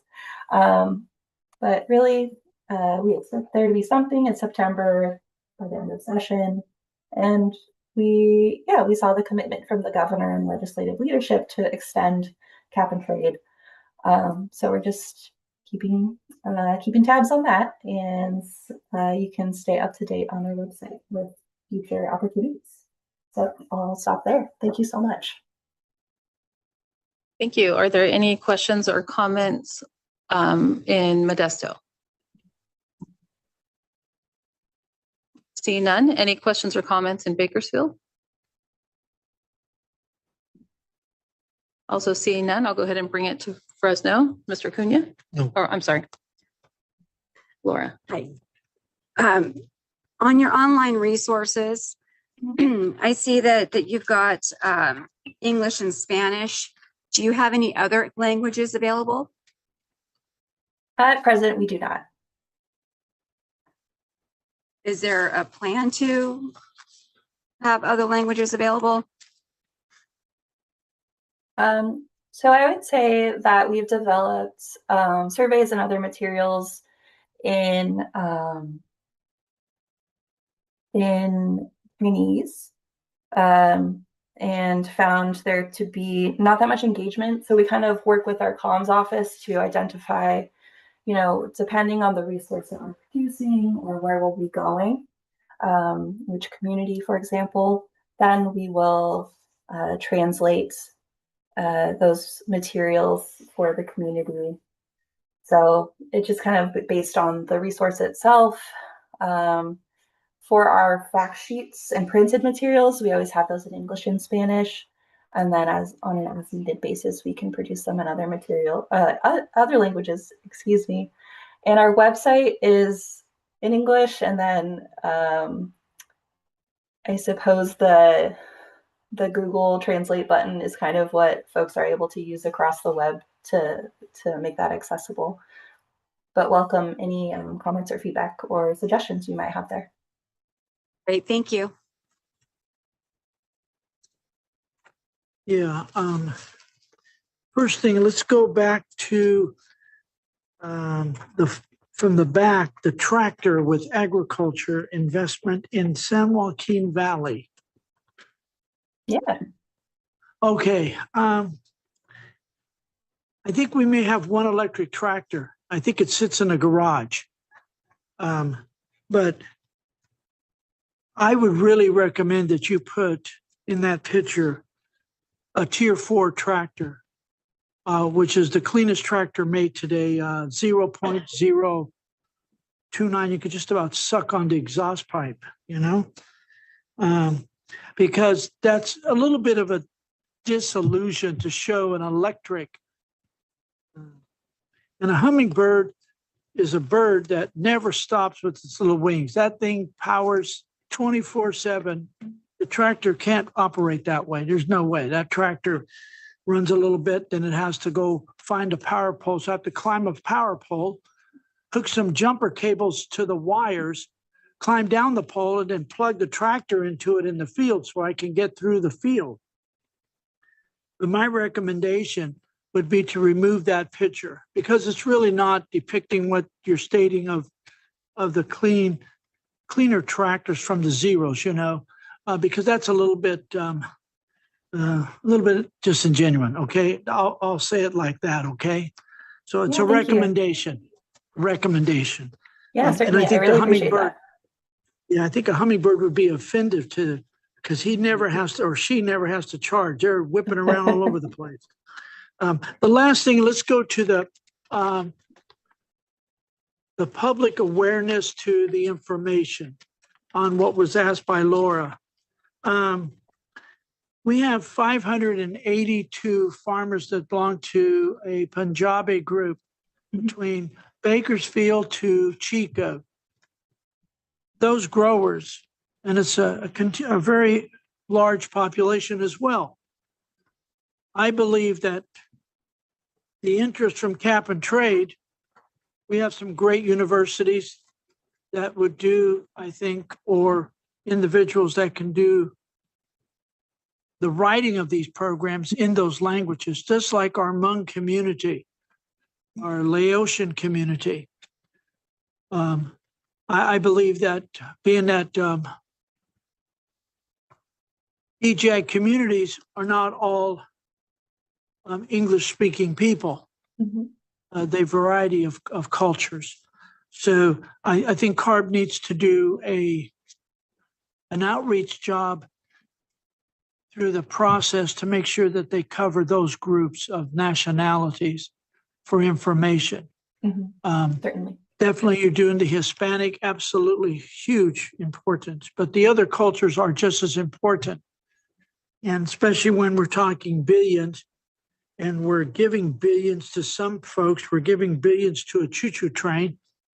When we could take that maybe and take 100, maybe take 10 million and do a bunch of great publications in other cultures so they can understand and know what's going on as well. So again, thank you for the presentation. I will contact the Hummingbird Union. The birds are very horrific. So we don't want to get them upset, okay? So appreciate your time. Thank you. Thank you so much. Mr. Trusso? Sure. I wanted to thank you. Our question to where is this funding going generated by the cap and trade auctions? And you've answered that. And while there were questions relating to some of the distribution, generation, and so forth, this was an excellent presentation that you've given us today. It's filled with the information that answers questions that I know I had. So we'll carry this forward, but I just wanted to make sure that I thanked you for the work and the presentation you've given. Well, thank you so much for the opportunity to come speak with you. I have a quick question on slide 7 where it says appropriations. And it says sustainable communities. You had said before that that is affordable housing. Is that correct? It is a collection of different programs that includes sustainable communities. In there, we also see community air monitoring, community air protection. I can get you the full list if you'd like, but it's more than affordable housing, yes. That would be great. I was just curious Sure. on what the correlation between affordable housing and California climate, how that correlates, but Sure. the full list would be great. Yeah, and I can speak to that quickly. Our affordable housing program is focused on infill development and really expanding and creating new or enhancing transit so that folks have a place to live that is close to all of the things they need to do every day and that they're accessible via transit instead of having to own their own vehicle. So that's where we see a lot of the GHG emissions reductions attributed. Thank you. If I may, I would think also if they have a place to live, they don't have a campfire when they're homeless. But can you give us the different categories that make up the biggest aspect of that pie chart, transportation? How is that broke up? What do you have? I mean, I assume some large part of it is high-speed rail, but there's other transportation appropriations under the circumstances. Certainly, high-speed rail is a large amount. Yeah, let me go to our page real quick. I think I'll actually pull this. I think that's over about here. 50% of the appropriations appears to be. Yeah. So can you see this webpage that I'm sharing? Or do I need to reshare? Do you still see the slides? No, we can see California Climate Investment Okay, Program. excellent. So this page has all these categories on the appropriations page. So you can see each of the programs in the sustainable communities bucket. And then if we go to the transportation bucket, we can see the wide variety of programs that are currently open or upcoming. But if we go to all programs, scroll down here, we can see quite a bit is going to electric vehicles, whether that is heavy duty or light duty.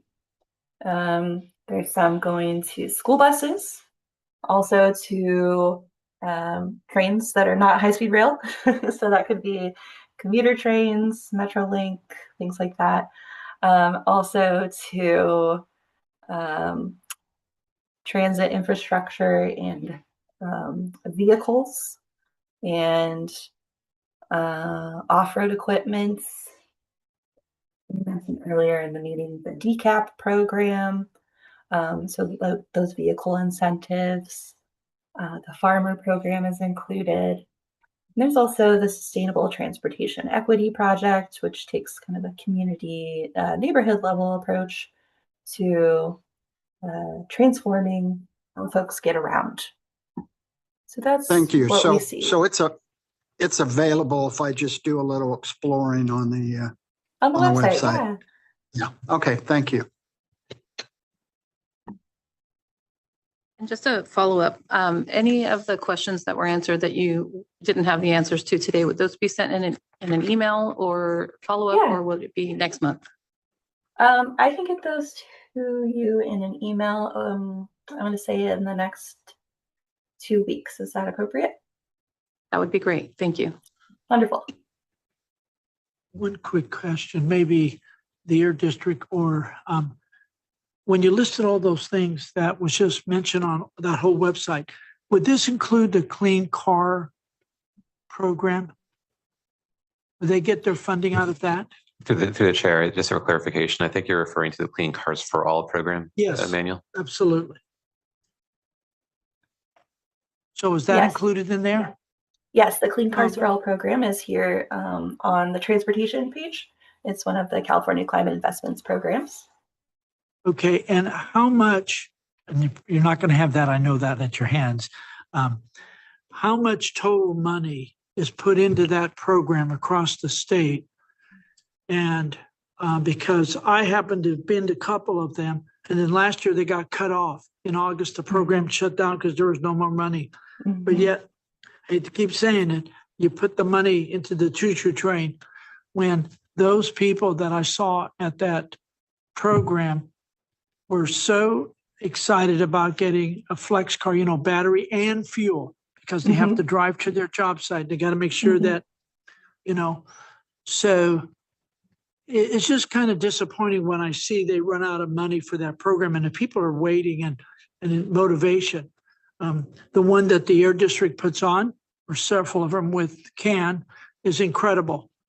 I've never seen a program where the people that brought their paperwork in a brown envelope, in a plastic bag, to show what they do and their income, et cetera, and how well they were treated.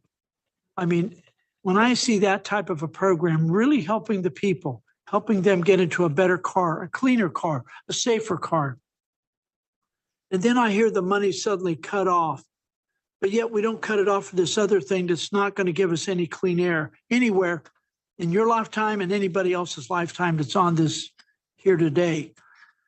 But is there talking points, or is the staff considering to make sure that there is sufficient funding for those type of programs? Because they benefit our rural communities tremendously. And when they cut them off, it just doesn't make sense. It's just like, wait a minute, why? Why is this happening when the demand is there and the rural communities serve it, not just Los Angeles? You know, they already burned to the ground once, you know? But any comments on that if you can, or, you know, I know you can't because. Yeah, well, to address the first part of your question, on each of these program pages, so I just clicked on that tile, we have cumulative statistics on each of the programs that show how many dollars have been implemented, how many of those dollars are benefiting priority populations, as well as estimated reductions and things like that. So you can see the Clean Cars for All program across the state has implemented $162.8 million. We are very hopeful these types of programs will continue to receive funding. I think one of the benefits of the GGRF and California Climate Investments is that it provides a stable source of funding for climate programs. So we're hopeful that we'll see cap and trade extension, and that we'll see the legislature direct funds to these programs. I heard earlier in this meeting conversation about using your role to advocate for these types of programs with the legislature. We certainly are focused on sharing the data that we have that are showing the benefits. And we think those speak for themselves, certainly. But community members, community groups, businesses, individuals, nonprofits, et cetera, your voices are so important in this process. And we're just hopeful to continue to see more of these programs that are providing those really positive benefits.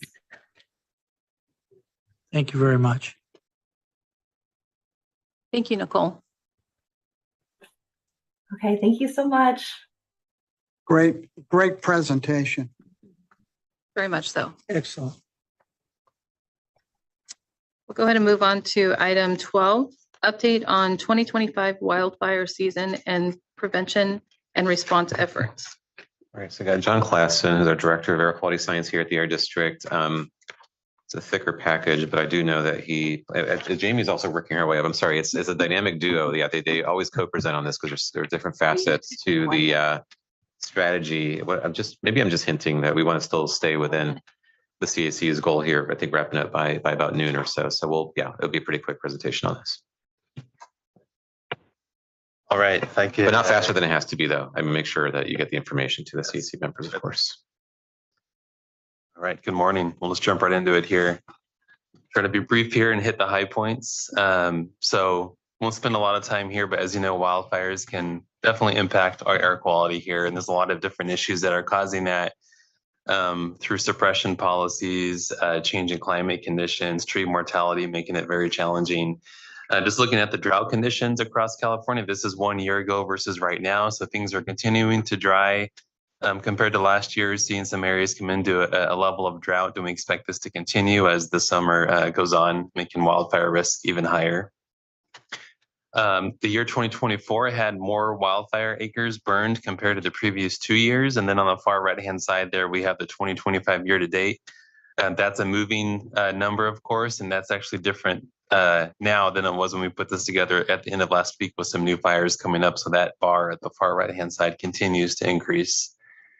And so far this year, we haven't had any very large fires, but we had some very destructive fires. As you remember, the wildfires down in Southern California in January, the Eden and Palisades fires, a lot of destruction of structures.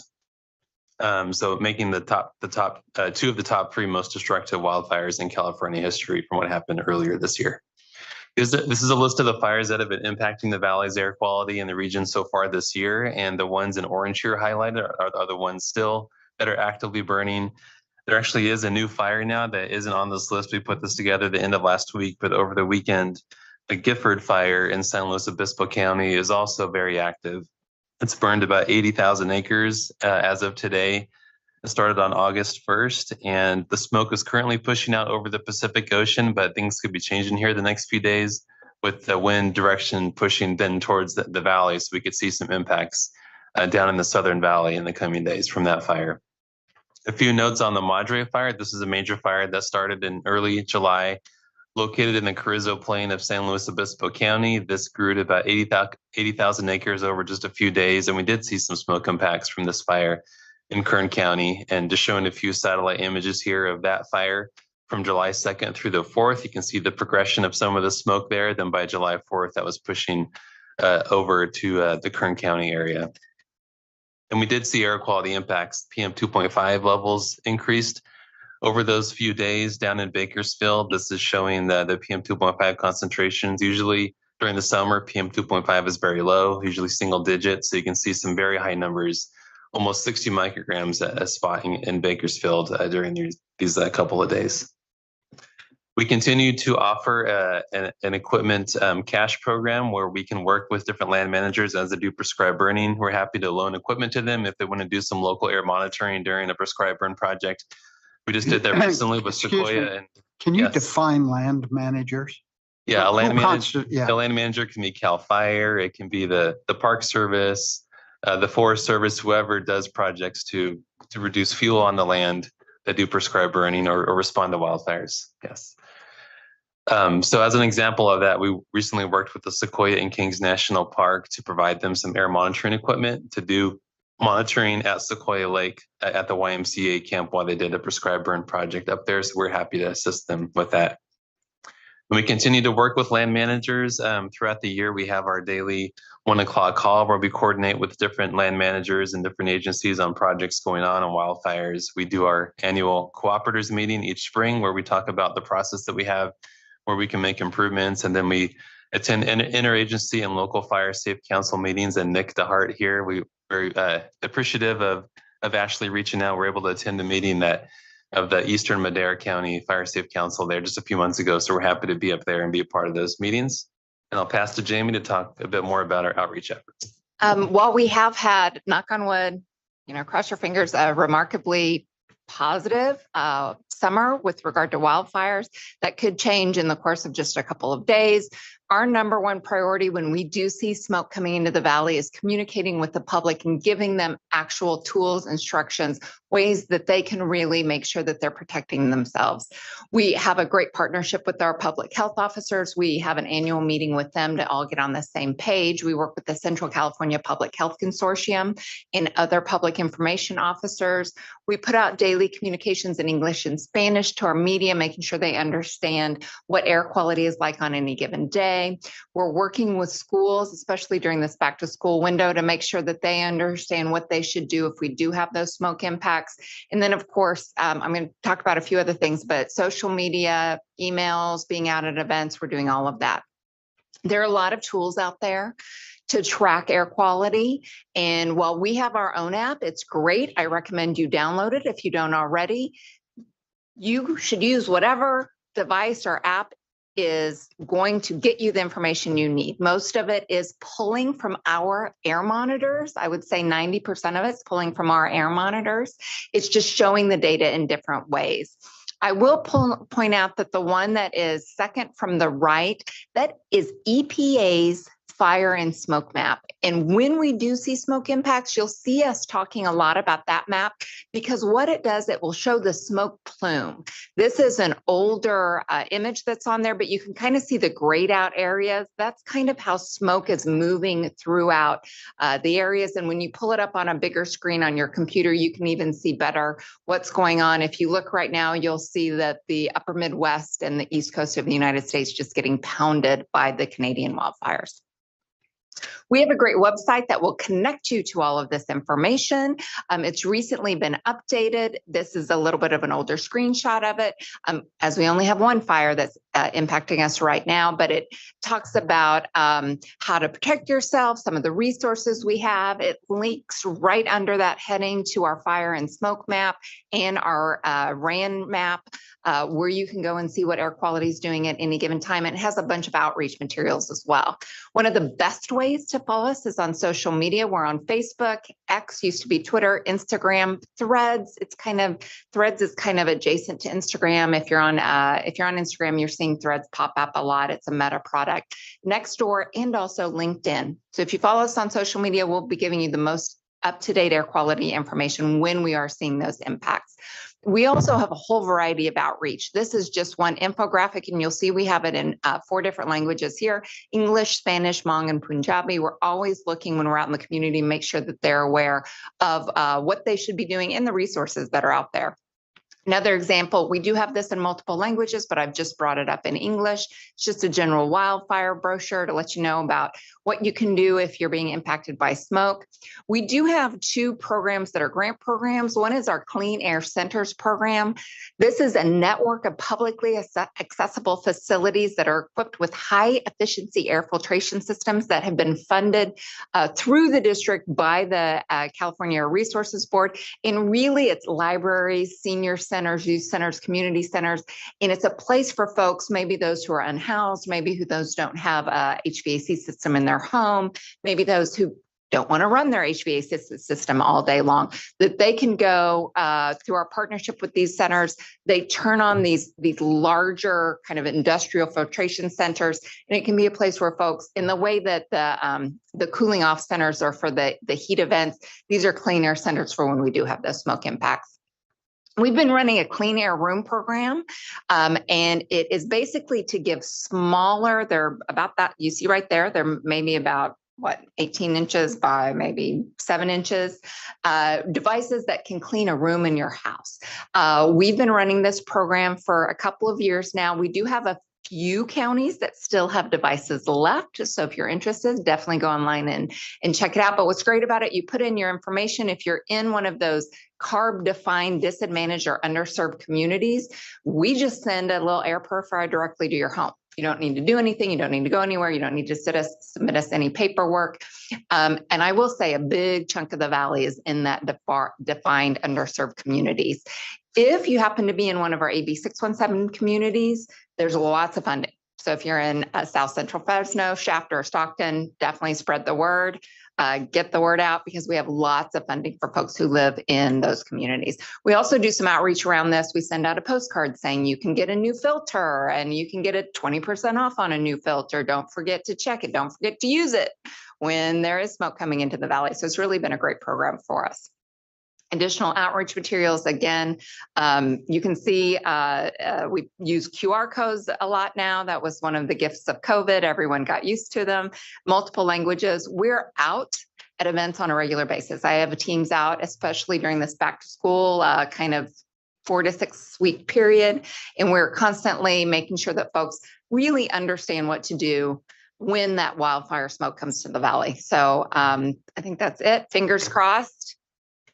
Knock on wood, say a prayer that we'll continue to have a good season. Although I like to remind people the Camp Fire, which really devastated Northern California, went through the town of Paradise. That was in November. I just wanted to, through a chair, just note, yeah, the graph on or table on page 5 or slide 5, just going down that list of fires: November, January, October, August, September, October, November, and then you hit July, fire number 11 there. So yeah, definitely the season's not over, and we want to continue engaging. We'll give an update later in the year, once the fire season is actually over, to kind of see how the rest of the summer goes here. Summer and fall, actually, October, November, still being a part of that season. Ready. So knock on wood and let's hope for the best. I don't know, Nick, if you want to add anything. I was we're kind of short on time, but I know you're in the middle of all this, so we're presenting on something I know is near and dear to the work that you do. But any other observations, if I may, through the chair, on how things are going? Yeah, I don't want to take up too much time, but this is, we're just hitting the fire season like right now. The higher elevations, we're considering this to be just the start. So is any of those air purifiers going to be available because we're considered a disenfranchised community or underserved community, because our Prescribed Burn Association really is trying to do outreach, because we want to always connect with our neighbors when we're burning, and bringing forth some air purifiers to them, I think would be a nice gesture. Of course, that'd be during the non-burn season, would be burning. Yeah, we can totally reconnect. What county is it? Madera? Eastern Madera County. Eastern Madera? Yeah. We might still have some in the current cache.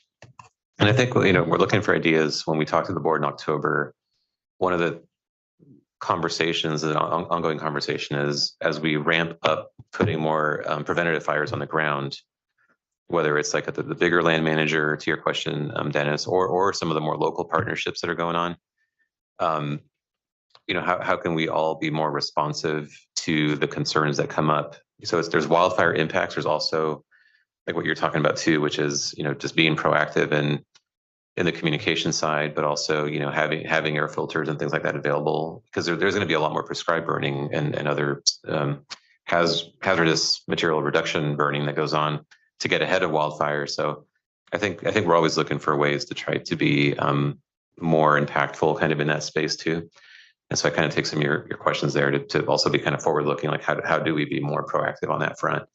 Because concerns will come up kind of from a variety of perspectives as all of this activity kind of moves forward. And so we'll circle back with you on that. But yeah, any other ideas would be great to Yes, kind of work on. there is no burn season anymore. I mean, that's basically, even the Southern California fires, if they'd have been 1 week earlier, they would have been 2024 as opposed to 2025. And the descriptions you're giving, it's just winds and fire, and it's, you've got a big fire. So it's all year long now is what we're dealing with. That's part of the climate change that we're having to deal with. Yes, no? Yeah, the windows have grown to, like you're saying. There's always been some level of the Santa Ana winds, and there's different fire patterns kind of throughout the state. Hasn't always been like exactly from here to here kind of a thing. But I think with some of the drought conditions, the rising temperatures definitely have been, along with just the fact that the forests have been mismanaged for so long, and you combine all that together, and you just end up with all the ingredients for these really extreme kind of fire situations. So, not to use too much time, but people continually point at the state for not managing, but a large part of the forests are U.S. forests. So, there's shared responsibility there, if I'm not misstating that.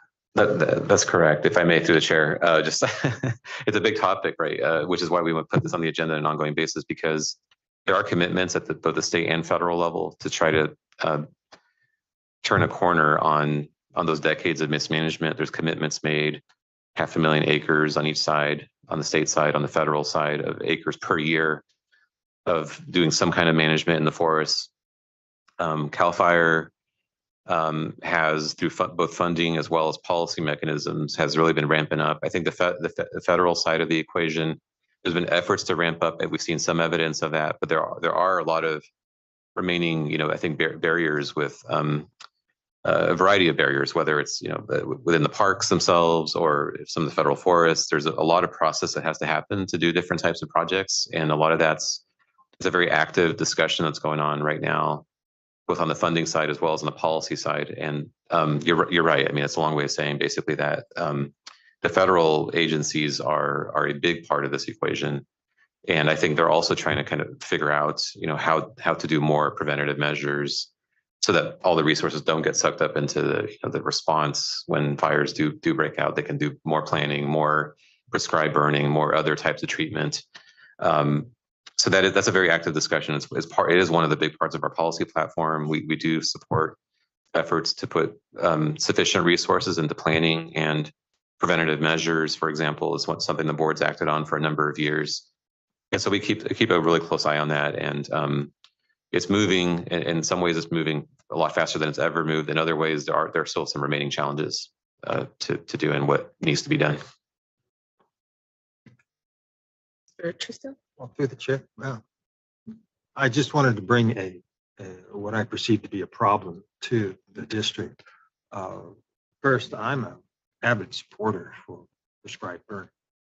But second, there's an issue that's arisen, which is the price of grazing for goats has practically doubled, along with trying to acquire or find goats now to do the grazing work in these areas. That's a problem. I wanted to put that on the table. It's not just the greatest of all times, but these animals eat everything. So, but the organization that I'm with, that's a problem that we've encountered.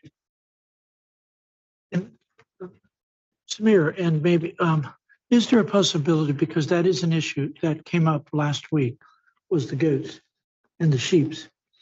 A goat, I mean, they're like the hummingbird. They never stop. They eat, and clean. And they scream. And they yell a lot.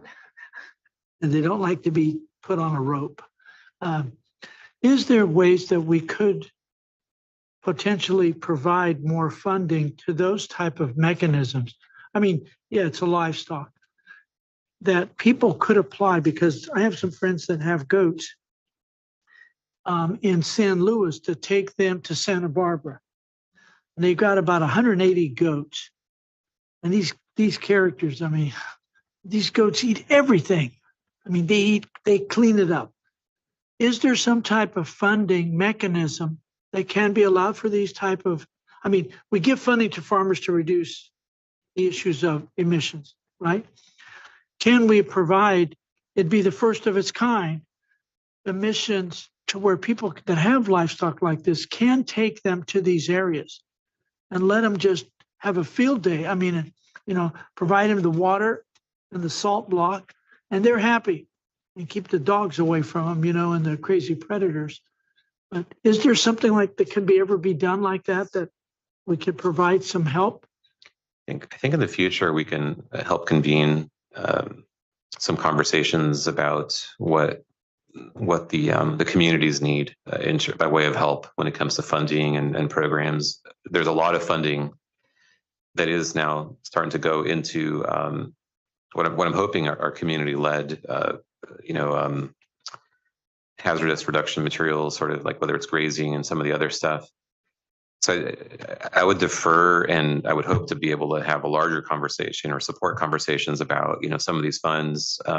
You heard earlier, for example, there's quite a bit of the cap and trade revenues actually going into CAL FIRE, for example, in support of, sort of their own staffing and work, but also I believe as pass-through funds for some of the forest management type projects that happen. There's a variety of different programs. There's RFPs that go out. There's different partnerships that are happening locally to do different things. I think there's a lot of space for those conversations. I know, for example, the grazing question is one of the questions that has come up in the past. And there's other policy issues with grazing that dealing with labor policy and other issues that there's some challenges with kind of even just maintaining kind of the grazing capacity, much less actually growing it over time. And so I think there's, I would just say that there's a lot of resources and a lot of there's other spaces where a lot of these conversations I think are happening effectively to some extent. Maybe we can support more of those conversations happening. And I looked at people like Nick and Ashley and others, CSC members. We have, for example, Supervisor McCauley is one of, I think, 2 local representatives to the state's forest management task force. So we're fortunate to actually have a Valley person who's on our board that also is on different boards he's on the county board of supervisors, as well as some of the local kind of fire management type organizations that are going on. So there's, I think, broader conversations about that. I don't know that any district funds, for example, could go directly into, say, supporting some of the grazing activities, but there are other programs that are out there that are working to some effect that, I think we can talk about that some more in the coming kind of year and beyond with some of the other dollars that are working their way into some of those areas. Any other questions here in Fresno? Seeing none, are there any questions or comments on this item in Modesto? Seeing none there. Any other questions or comments in Bakersfield? Okay, thank you, guys. We'll move on to item 13, AB 617, implementation updates. Hello, Chair and members of the CAC. I will keep it very, very brief, just in the interest of time. My name, again, is Stephanie Ng, and I am the Director of Community Strategies and Resources here at the Valley Air District. I'm here to provide you an update on 617. Since our last meeting, we do continue to meet with all 4 of the CARB-selected community steering committees to implement 617 across the Valley. Again, these communities are Fresno, Shafter, Stockton, and Arvin-Lamont.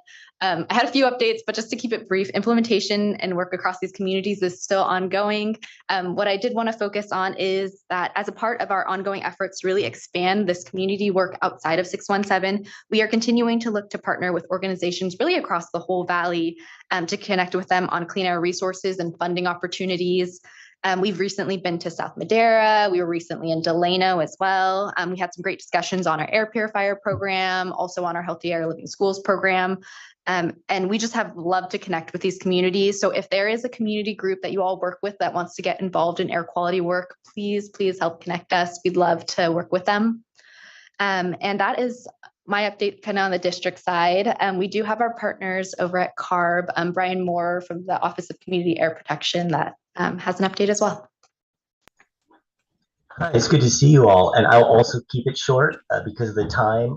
The one main update I had was that on July 24th, like was mentioned earlier, we gave the Community Air Protection update to our board, and I passed on to San Joaquin Valley staff a link to that annual progress report if you all want to check that out, as well as a link to Community Air Protection Program Story Map, which is a kind of neat website that talks about the accomplishments and challenges over the past year, as well as a link to Stockton community videos. So some of the work that San Joaquin Valley is doing through the program is really prominently highlighted. And so that Stockton video is really kind of neat to look at. So you can really put a face to what the program is accomplishing. And also, some of our San Joaquin Valley staff also made the cover of our annual report, just showing how involved San Joaquin Valley has been in the process. So if there are any questions about the report or about the Community Air Protection Program in general from a state perspective, feel free to reach out to me and I can answer any questions. Thank you. Thank you. Any questions or comments in Fresno? Seeing none. Any questions or comments in Modesto? Seeing none. Any questions or comments in Bakersfield? Thank you. Through the chair, just really quick, since Brian's on, just wanted to acknowledge the CARB team. There was a big item on this issue at the board meeting, as Brian mentioned. I just wanted to acknowledge the good work that the CARB team did in highlighting a lot of the positive developments in that program. The San Joaquin Valley was highlighted a number of different ways, and because there is a lot of good work going on in the Valley due to his work, his team's work, as well as Stephanie's team. So it's a great job to CARB on giving a really good presentation and just great opportunity to share that work with the board over there, as well as just other stakeholders that are involved in that. So great work, Brian. Thanks. Item 14, outreach and communications report. As I already mentioned, it's the back to school window. So we're doing lots with our schools, being out there, meeting with PTAs and doing assemblies and being at back to school nights. We're also about to launch our kind of late summer, early fall little outreach campaign. It's called Our Valley, and it's all about kind of celebrating the improvement that we've seen through investment by residents and businesses up and down the valley, and then really saying, but we still have a ways to go. So you'll see that kind of out there running. We also continue to enhance some of our social media outreach. And as I mentioned, if you aren't following us on social media, I encourage you to, and I encourage your organization to, if your organization has a presence. As Stephanie said, if you have any organization that you'd like to come up for us to come out and talk to, maybe it's not a community group, maybe it's a civic club, business group, we'd love to also come out and talk about air quality. Thank you. Any questions or comments in Fresno? Question, if there's a civic, like a Rotary Club or something like that, contact you directly? Yes, we do. My wife's looking for speakers all the time. We would love to come out. We do Rotary, Quanans, Elks, Lions, all of them. Quanans, yes. Any other questions or comments in Fresno? Seeing none. Any questions or comments in Modesto? Sorry. Any questions or comments in Bakersfield? Okay, thank you. I don't know why I turned off my mic. Still got more to go. CAC member comments. Mr. Tristo. I wanted to give a shout out to CARB because we've had 3 presentations from them today, and that's quite a bit of resource for them to devote to our meeting today. It would greatly appreciate it. I know I did. So thank you to them and to the staff here at the district. We had some excellent presentations today. Mr. Cantu? I'm sorry, Mr. Cunha. Okay. Is to follow what Samir's comment at the beginning about the letter to the various senator, or assembly coming from you, just sprucing up that letter with some of the latest facts and get that off, I think would be a great thing to do right now before the trailer bill's ever in. So it may be a little bit of a nudge might be helpful, but if Samir, if that would work with you and the staff with the chair, that'd be perfect. Through the chair, yeah. So I think that the chair definitely has discretion and authority with the prior CAC action on that, and I'm seeing her nodding, and not having seen any other thoughts from members other than I think support for that. There is a window here in the next couple of weeks to get that to sort of restate that priority with some of the latest information. So if the members are okay with that, just kind of leveraging that existing direction from the CAC, I'm happy to work with the chair on supporting maybe the last communication, I think, in this legislative session on that topic. Thank you very much. And maybe a request for the next meeting. I think if it's good, Samir, to have somebody discuss what the ISR rule is going on in the South Coast, because it's causing a lot of concern here in the Valley with industries, and especially last Friday, the presentation to extend rather than rulemaking, continue to put that on a pause for 45 days and see if Long Beach and LA and the ports can work out some type of an agreement based upon the ISR rule and what they're proposing and the rulemaking and all that. I'm greatly concerned for agriculture and its containers going out of that port and being delayed, and also going beyond the federal waivers that were yanked. So maybe we can have a presentation because I was asked, we have an ISR rule, and they said, well, is the San Joaquin Valley? I said, no relationship. They do their own thing down there. So maybe we can have a presentation on the ISR rule and how your rule and what you guys do, because I think there's some confusion to worrying about the ports. So that's my comment on that. Through the Thank chair. you. So our next meeting, I believe, is first Tuesday of September. Is this September 2nd? Yes, thank you, Dennis. And so just to make sure I understand the request, though, we typically do report. This year will be towards the end of the year on our own ISR program, which of course we can speak to it with I think good level of information, because we operate the program and regularly I think report on that. with respect to the South Coast kind of ongoing rulemaking, just to make sure I understand kind of like what you're looking for, you know, we could go to South Coast and ask them to come in and maybe give us an update No, on what they're doing. I think we can speak at a pretty high level as to what's going on. I definitely don't want to speak for another agency as to sort of what their direction is, or no. so we can, I think, come back later in the year on and provide information on our ISR program, Yeah, that's what which does include, by the way, kind of taking a look around us and seeing its opportunities on an ongoing basis. Or we do have a forward-looking kind of element to our reporting. And by then, I think can also just, if there's any developments, are happy to kind of report on that. For example, when South Coast adopted their warehouse ISR rule a few years ago as part of our own ongoing reporting, you know, we were definitely kind of watching that just from the perspective of how that might relate to our own program here. That's typically later in the year, though, so I don't know that we'd be ready in September to do that. So if it's okay with the CAC members and the chair, I think when you're closer to actually having that report ready later in the year, we're happy to come back and provide that information to the That'd CAC. be perfect. Okay. Senator. Thank you. Any other questions or comments in Fresno? Seeing none, did I take it? Oh, any questions or I'm sorry, CAC member comments in Modesto? Any CAC member comments in Bakersfield? I'm going to try to be really brief on this one comment that I have. I was going to just connect with the air board, but I think it might be helpful to some of us on the CAC. I keep getting questions come up on some of the vehicles that are provided to individuals that are cleaner. But one of the issues that we're having is that there's no charging available for some specific vehicles.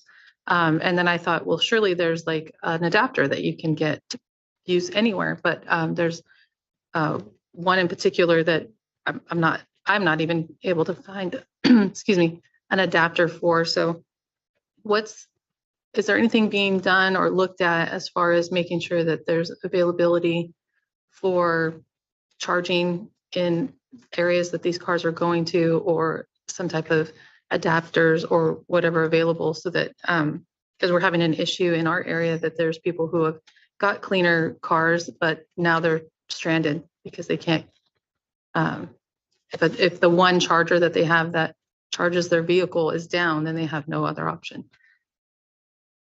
That's through the chair. That's a really big question. It's a very good question. I think a lot of folks are looking at that or have that concern as we kind of keep deploying more electric vehicles.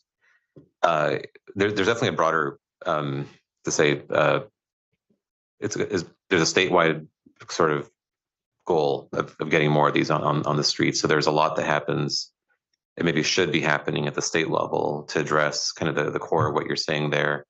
At the local level, what we've tried to do is there's a couple of different things that we try to do, recognizing that we're not necessarily going to be the primary agency in trying to solve, whether or not there's enough infrastructure out there for passenger electric vehicles. We try to support trying to find solutions, especially with some of the rural community issues that, that we face in our region, maybe as compared to some like the more urban kind of coastal type environments. We have a grant program, for example, that's up and running right now, where we are even locally with our own local dollars are trying to help local businesses. There's multiple unit dwellings, for example, that are now eligible in the program to try to install more charging infrastructure, at office buildings or wherever it might be. So we do have a pretty good participation in that program from just local entities that are trying to get more charging infrastructure up and running. That's something that the board has supported for a number of years now. There's also, we're aware that utilities, and there's other opportunities. So if you're a resident, your primary charging is actually going to be at home. It's not going to be at a public charging station. I think most people that are getting into electric vehicles, especially if you install what's called a level 2 charger in your house, so you have to have a 240 volt outlet. It's getting less expensive to do that, and there's actually grant programs available for utilities to help you put in that infrastructure, the electrician costs as well as the charger. That's probably going to be the biggest solution for sort of what I call commuter kind of related traffic. Now, if you want to go like farther, then you're going to need to have a robust public charging network, because then you can't get from like farther distances. But for what a lot of folks do in terms of getting to work, school, or appointments or that nature of activity, home charging is actually the primary outlet for most charging. And I think most people do have the capacity to charge at home. And if you need to charge faster, then that's where the level 2 charger comes in. So we definitely try to share those resources as well with residents. A lot of that is low income or disadvantaged community based, in terms of what the utilities offer. So there's definitely a lot of concerns about people stealing wires as well. So even for public charging stations, copper theft is still a big issue. So there's a lot of conversations happening at the state level as well on how do you make sure stations are up and running. There's issues with even how you can pay at these stations that are also, there's legislative, I think, activity going on and trying to make sure these chargers are more accessible to broader, sort of like ranges of residents, depending on how you want to pay for electricity at these chargers. So there's a lot of issues that go into that. So we've always tried to be proactive on that. We've actually done EV readiness planning in the past. We've identified parts of the valley where charging infrastructure is more needed. We've communicated that to the state. There's been investments made. The good news is I think you're seeing a lot more charging go up. You're seeing a lot of the Tesla charging network becoming available to more and more vehicles. I think the newer generation of vehicles, I think there's a lot more agreements in place. So it's not just Teslas that can charge at these. I think you're starting to see a much bigger group of other manufacturers that are going to be able to use those chargers, which are the gold standard as far as I can tell. A lot faster, there are a lot more of them, and a lot more accessible, and they're maintained a lot better than some of the other networks as far as literature shows. So there's a lot of activity going on there. To your specific issue, I think that might be part of what you're referring to in terms of the adapter and trying to be able to work. There isn't like one standard. There's like the Tesla standard, and there's like a couple of other standards. And I think that is starting to become, I think there's work to try to bring that into more alignment in the future, but we're not there for sure. There's still a lot of challenge with that. You had mentioned the putting in infrastructure in apartments. Is that new apartments or existing? That could be existing as well. Yeah. Okay. So the grant program was modified a couple of years ago we saw that as a need to make that an eligible category of project that we could fund. So if you're building owner and hopefully want to provide that extra level of service to your tenants, we could work with you to help. It doesn't pay for all of it, but it helps defray the cost of that. And I think that is becoming, as more and more people get into these vehicles, I think it's becoming more and more of a selling point to have that available to your residents. Just to give you a little bit of just a data point, somewhere around 10% of new vehicle sales in the Valley are electric now, which is it's a big number because it used to be 1 or 2% not too long ago, but it's still a lot less than the 20-something percent statewide. So in other parts of the state, it's somewhere in the 20 to 25% range of new vehicles, where here it's somewhere in the 10% or so. So there needs to be, so people are comfortable enough to want to buy these vehicles. They charge mainly at home. But if you really want the use to take off, where you can, comfortably get to the coast and I think the range anxiety is still an issue especially if you're non-Tesla. And I think the network is still growing, but probably not quite there for everybody yet. Thank you. My apologies. That was a little bit longer than I planned. Apologies for my long-windedness. I'm trying to respond. I just want to give you a complete answer. Sorry about that. No worries. I appreciate it. Also, item 16, volunteer to represent report during governing board meeting. I thought there was no meeting. In September, September. The next meeting we'll have to see whether it's the, we have the August board meeting coming up here. Yes, my apologies, yes. I can't scrap that one. I think we have. So it'll be August 21st. Yes, I'll be happy to. Yeah. Thank you. And with that, we'll go ahead and adjourn, and the next meeting will be September 2nd at 10 a.m. Thank you.